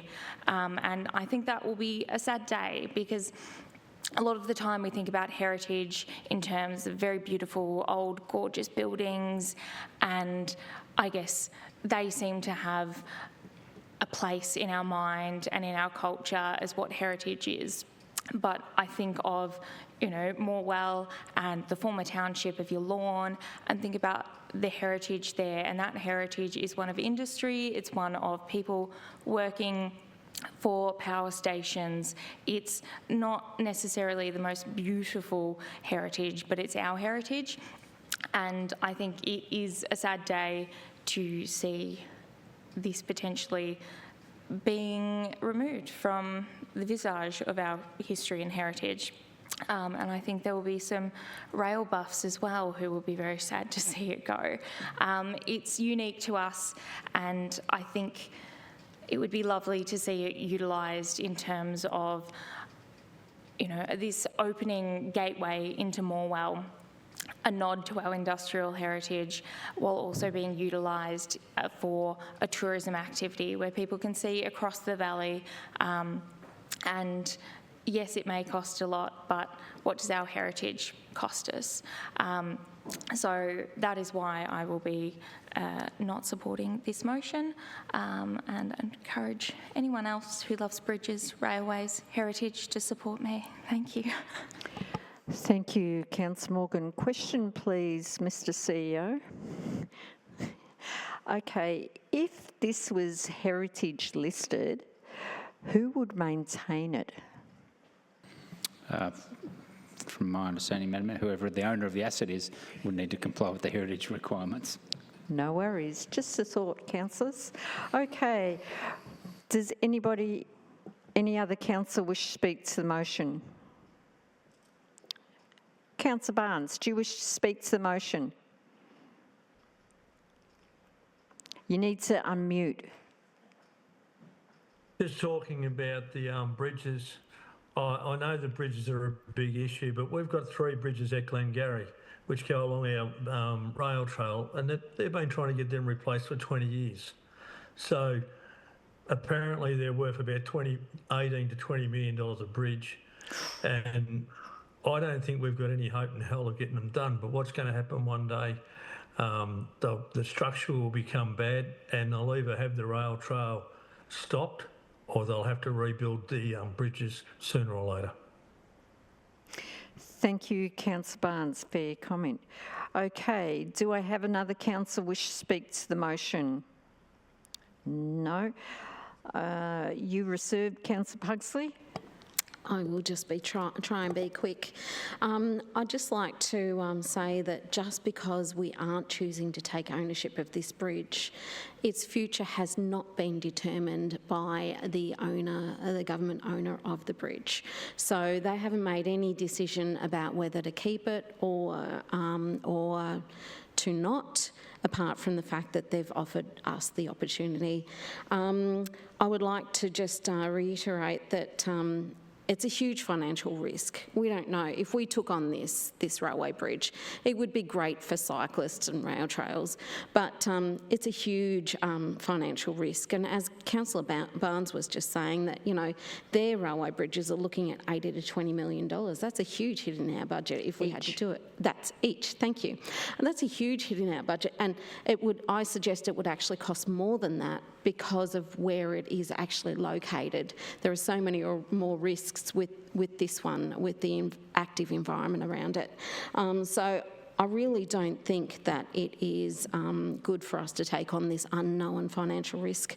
And officers have come up with an alternative cycling route through our commercial areas, which will activate our areas more. It will bring cyclists into our CBD to buy a coffee, spend some money in our community, and that's very important. And from what I know, I'm not a bike rider, I have to say, I'm a walker. When my family ride their bikes and I walk really fast behind them, I'm ready for a milkshake when I get to the next destination. So it's very important. It might not bring a lot of money in, but it will bring some money in by diverting them through our CBD. And there might be other avenues for us later down the track to see if we could offer a virtual reality kind of experience so that people could see what it would have been like.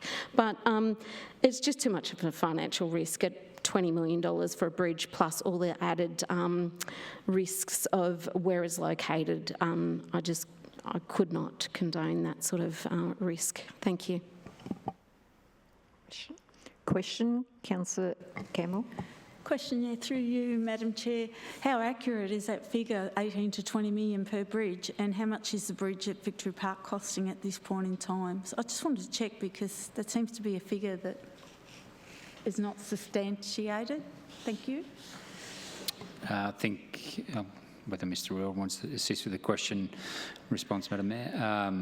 The degree to which it would cost to replace bridges will vary depending on their scale and size. So for this particular one, it would be very substantial once it gets to the end of its life. So it's a pretty hard question to answer without looking at the individual characteristics of each one. Would need to determine their replacement value. I know we've replaced a number in Latrobe probably 5 or 10 years ago, probably even more than that, where we actually converted them into other structures because we didn't want to have to, particularly failing timber bridges. I think the ones Councillor Barnes referenced were old trestle bridges, typically timber structures that are very costly to maintain. And we replace them on roads that we've had, for example, with culverts and other style, so we didn't have to then go back and replace them again, give them a longer life. So it really depends on the style and of the structure as to what the cost would be. Sorry, and length, how far over a waterway they need to carry traffic or pedestrians or the like. So, but they are very expensive to maintain and replace over the longer term. And I suppose that's been part of, in terms of the assets we've had. We've replaced a number with Colwys and like, so we don't have to go back and replace them, get a longer life out them. It's about asset management. Councillor Morgan, question? Yes. On a similar track, through you, Madam Mayor, in terms of remediating the ICR bridge that we're discussing in Morwell, what would the cost be to council for that, the estimated cost? Through you, Madam Mayor, I think I'll hand that one over to Mr Riordan. Through you, Madam Mayor. In terms of actually looking at different options, the option is estimated to cost 1 million. Now, that's a very higher level figure with significant ongoing maintenance costs as well. So at least I would suggest 1 million, and ongoing maintenance costs will be depending on what level of remediation you do in the first instance. So at least 1 million. Okay. We've had the reserves, so back to you, Councillor Harriman. Do you wish to close? Very quickly, Madam Mayor, just noting that the bridge was originally owned by the SEC before they transferred it to Energy Bricks. Seeing as the SEC is back in Morwell and part of the heritage, what a great idea for them to take ownership of the bridge and remediate it as a heritage, an SEC heritage item. As Councillor Morgan has suggested, it would be great. Thank you, Madam Mayor. That was actually, that was me. Thank you.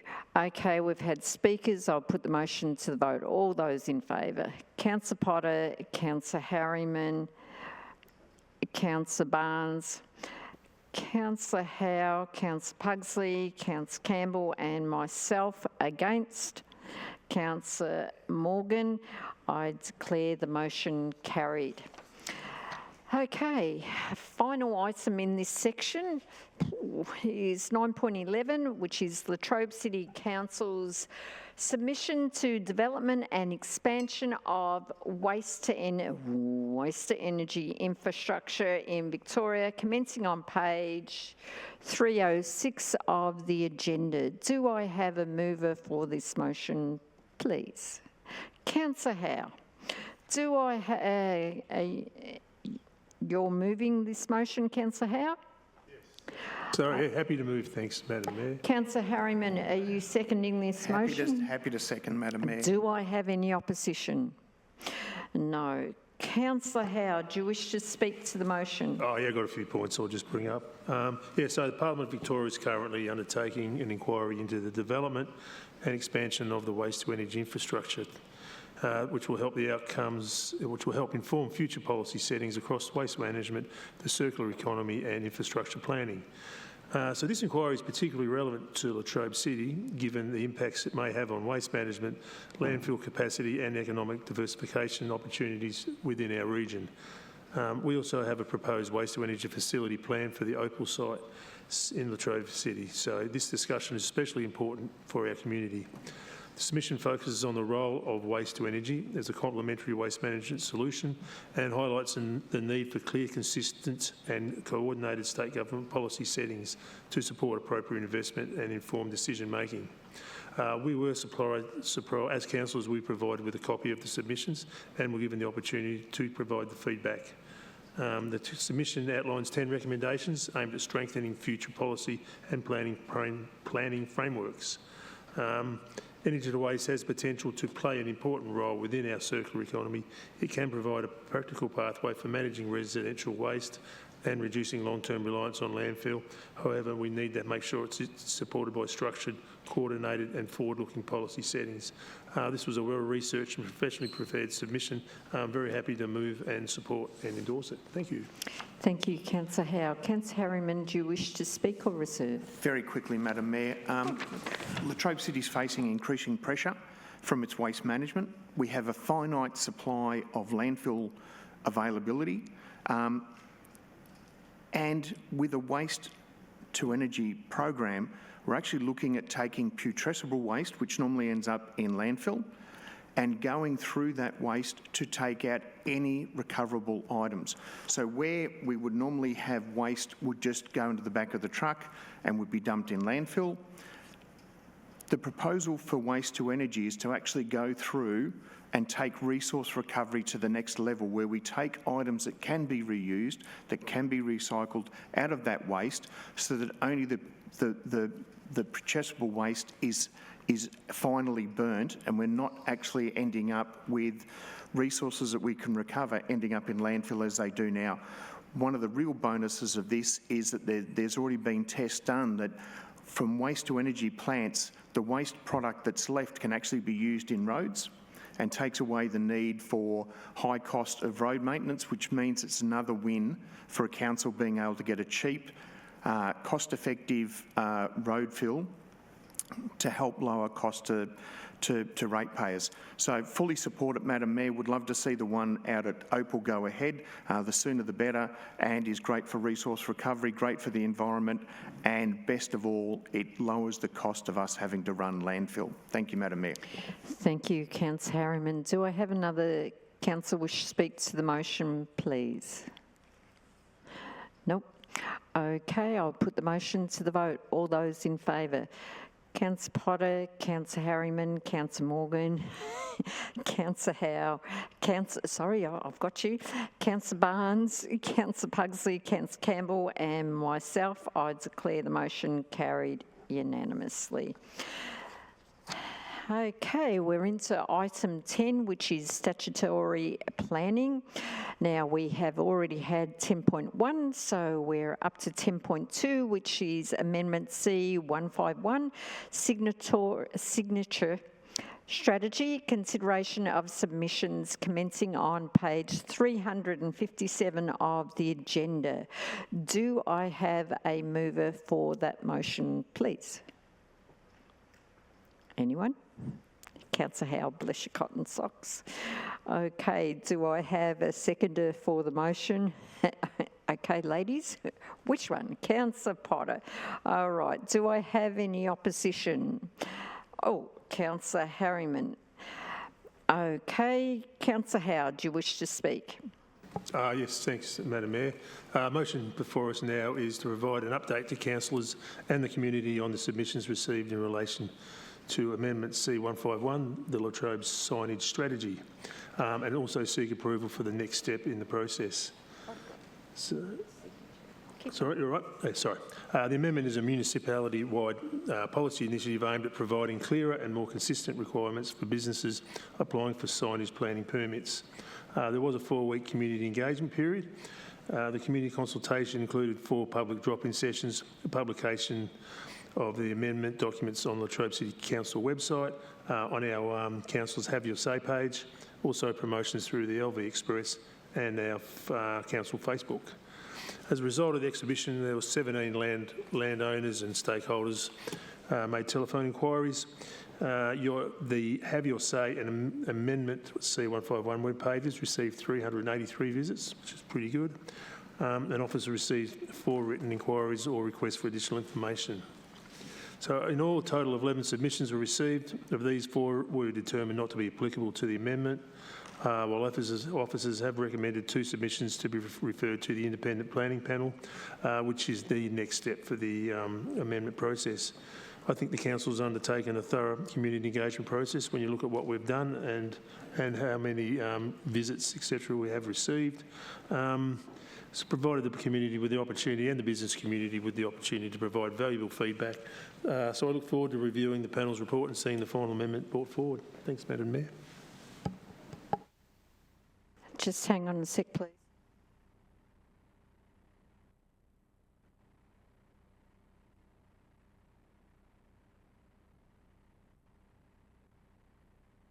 Just clarifying, because with the objections, it has to go to a planning panel, and I was just asking about the debate about it. But in my paperwork, it said signature, not signage, so that's why I said signature. Okay. Councillor Potter, do you wish to speak to the motion, please? I'll reserve. Thank you, Madam Mayor. Oh, sorry, or reserve. Okay. You can tell it's getting late. All right, Councillor Harriman.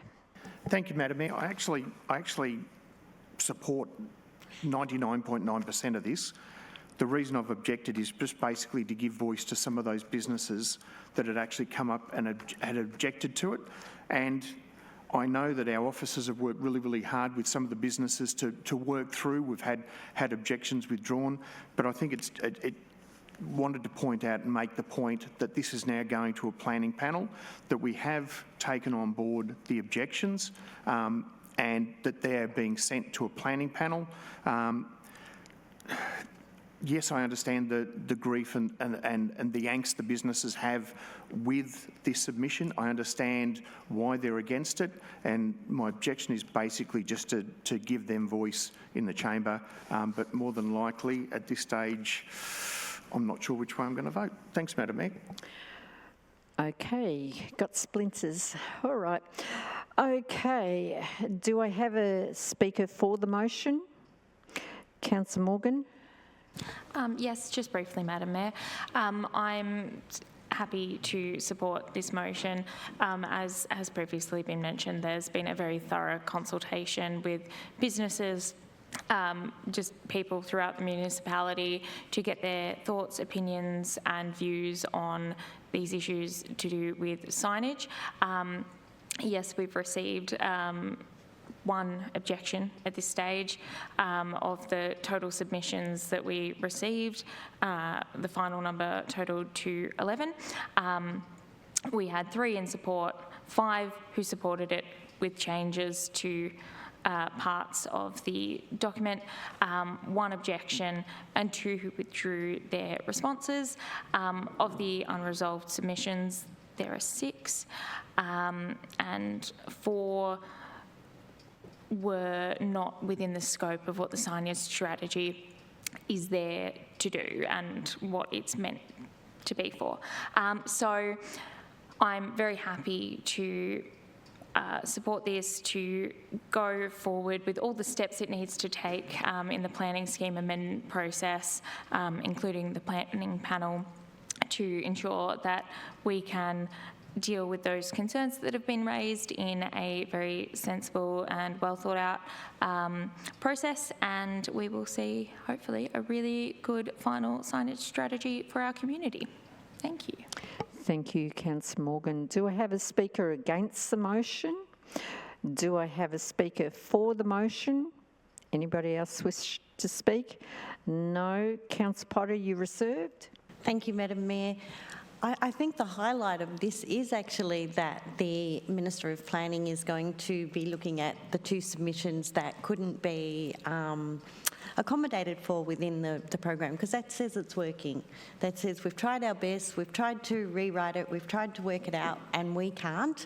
So let's hand it over to them to see if they can work it out. So I think that's a real highlight, not a detraction from the process or what actually went through. And I commend the council officers who put this together. I know they went round businesses, they had public openings where they came out. I know I was with them in Churchill while they were there.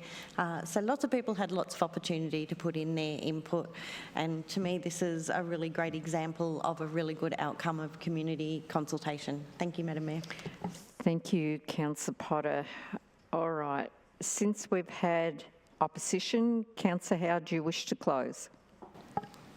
Most has been said, I think. I think one of the important things is our officers did go out far and wide to get community input, particularly the businesses.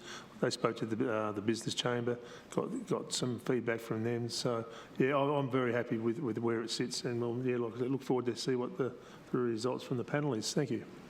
Thank you. We'll have put the motion to the vote. All those in favour: Councillor Potter, Councillor Morgan, Councillor. No, he's scratching his nose. Oh, yes, he's waving. Councillor Barnes, Councillor Howe, Councillor Pugsley, Councillor Campbell and myself. Against? Abstaining? Okay, hang on. Got to write that one in. I declare the motion carried. All right. We're getting there. Next is corporate items for discussion, which is item 11. This is 11.1, authorisation of council officers under the Planning and Environment Act. There are two items in this section. The first is 11.1, and that is on page 450 of the agenda. Do I have a mover for this motion, please? Councillor Morgan. Do I have a seconder for this? Councillor Pugsley. Do I have any opposition? No. Councillor Morgan, do you wish to speak? Yes, Madam Mayor, very briefly. This item is pretty procedural in nature, but ensures that Amy Hogan, who is in the council team now, will have the correct delegations to ensure she can perform her duties within the roles under the can perform the duties with respect to the planning powers and functions of the council. Thank you. That's okay, and I do note it is getting late. Okay, Councillor Pugsley, do you wish to speak to this motion? Well, it's only procedural, and I think Councillor Morgan has probably said enough, except for a welcome to the team, Amy. No worries, thank you. Do I have any other councillor wish to speak to this motion? No, I'll put the motion to the vote. All those in favour, Councillor Potter, Councillor Morgan, Councillor Harriman, Councillor Barnes, Councillor Howe, Councillor Pugsley, Councillor Campbell and myself, I declare the motion carried unanimously. Next item is 11.2. I note you, Councillor Campbell, is proposed change of date for the June 2026 council meeting commencing on page 458 of the agenda. I noted you, Councillor Campbell. Are you moving the motion? Okay. Do I have a Councillor Pugsley, are you seconding the motion? Okay. Yes, thank you, Madam Mayor. Do I have any opposition? Nope. Councillor Campbell, do you wish to speak to the motion, please? No, it's procedural. No, straightforward. Worries. Okay. Councillor Pugsley, do you wish to speak? Just briefly, as council meeting dates are set out a year in advance, from time to time we do need to accommodate for other conflicting meetings. This is exactly the same case for this one, and it will bring into effect a venue change as well for GPAC, so happy to second this one. Thank you, Councillor Pugsley. Do I have any other councillor wish to speak? Councillor Potter, you wish to speak? Thank you, Madam Mayor. I just want to remind the members of the gallery that if this passes, the next meeting will be at GPAC. Thank you, Madam Mayor. Okay. Do I have any other councillor wish to speak to this motion? No. Okay, I'll put the motion to the vote. All those in favour, Councillor Potter, Councillor Morgan, Councillor Harriman, Councillor Barnes, Councillor Howe, Councillor Pugsley, Councillor Campbell and myself, I declare the motion carried. Now, next item is item 12, which is urgent business. Now, I haven't heard of any urgent business, so we will just move on from there. The next item is item 13, which is reports for noting. 13.1 is, oh, it's telling us to go home. Sorry. Okay, there's two items in this section. First is the quarterly budget report, March 2026, commencing on page 465 of the agenda. Do I have a mover for this motion? Fight you two. Who wants it? I'm moving it, apparently. Excellent, okay, Councillor Morgan moving. Seconding, happy to second, Madam Mayor. Councillor Harriman seconding. Any opposition? No. Councillor Morgan, do you wish to speak? No. Very, very briefly, Madam Mayor. Very happy to move this. It's just receiving and noting the budget report for the quarter ending 31 March 2026. which has been prepared in accordance with the requirements of the Local Government Act 2020, and just shows how the budget has compared to what we thought it would in the past quarter. Thank you. You beauty. Okay, Councillor Harriman, do you wish to speak? Just to thank the officers for putting forward the budget report. Thanks, Madam Mayor. Oh, it's getting better. Okay, any other councillors wish to speak? No, I'll put the motion to the vote. All those in favour, Councillor Potter, Councillor Morgan, Councillor Harriman, Councillor Barnes, Councillor Howe, Councillor Pugsley, Councillor Campbell and myself, I declare the motion carried unanimously. Next item is, I note you, Councillor Harriman. Next item is 13.2, which is contract variations for the period 1st January 2026, commencing on page 496 of the agenda. I noted you, Councillor Harriman. Are you moving this motion? Moving this one, Madam Mayor. Okay, Councillor Campbell, are you seconding this motion? Do I have any opposition? Nope. Councillor Harriman, do you wish to speak to the motion? Just to thank the officers for bringing this forward. It's what we do every 3 months. We bring in the variations on contracts that have been authorised. It's good to note that 64% of these were actually principal or client directed, and most of those were at a cost benefit to council, which is great. And I just think it's one of those things where in the past we had variations coming in that were costing us a lot of money. We've now got officers looking at how we can benefit the community by giving them as good as quality projects, but making them cheaper and, in the process, putting benefits in for the community during that process. Thanks, Madam Mayor. Thank you, Councillor Harriman. Councillor Campbell, do you wish to speak to the motion? Just briefly, yeah, within good, reasonable limits. So it's a very good result. Thank you, Councillor Campbell. Do I have another councillor wish to speak to the motion?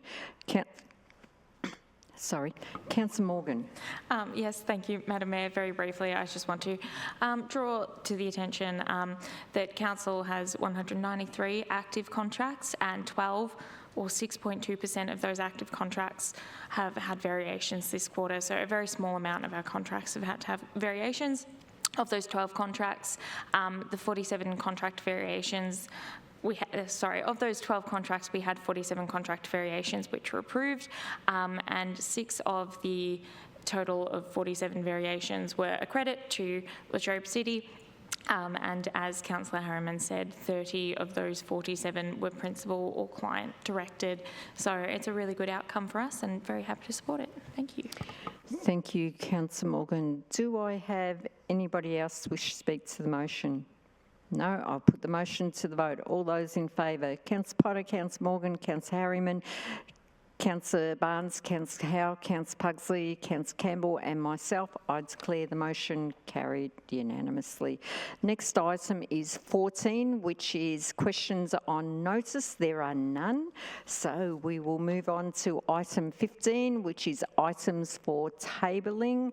There is only one in, I note you, Councillor Potter.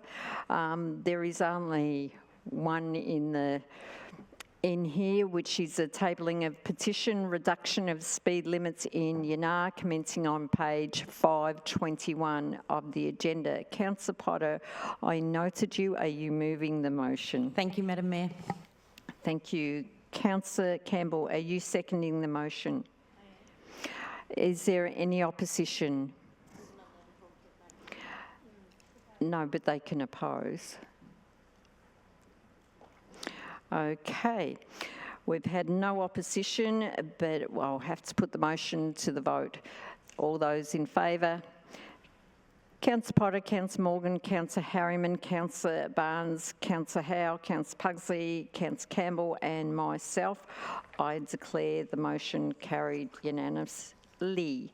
Next item is item 16, which is meeting closed to the public to consider confidential. I note you, Councillor Harriman, to consider confidential information.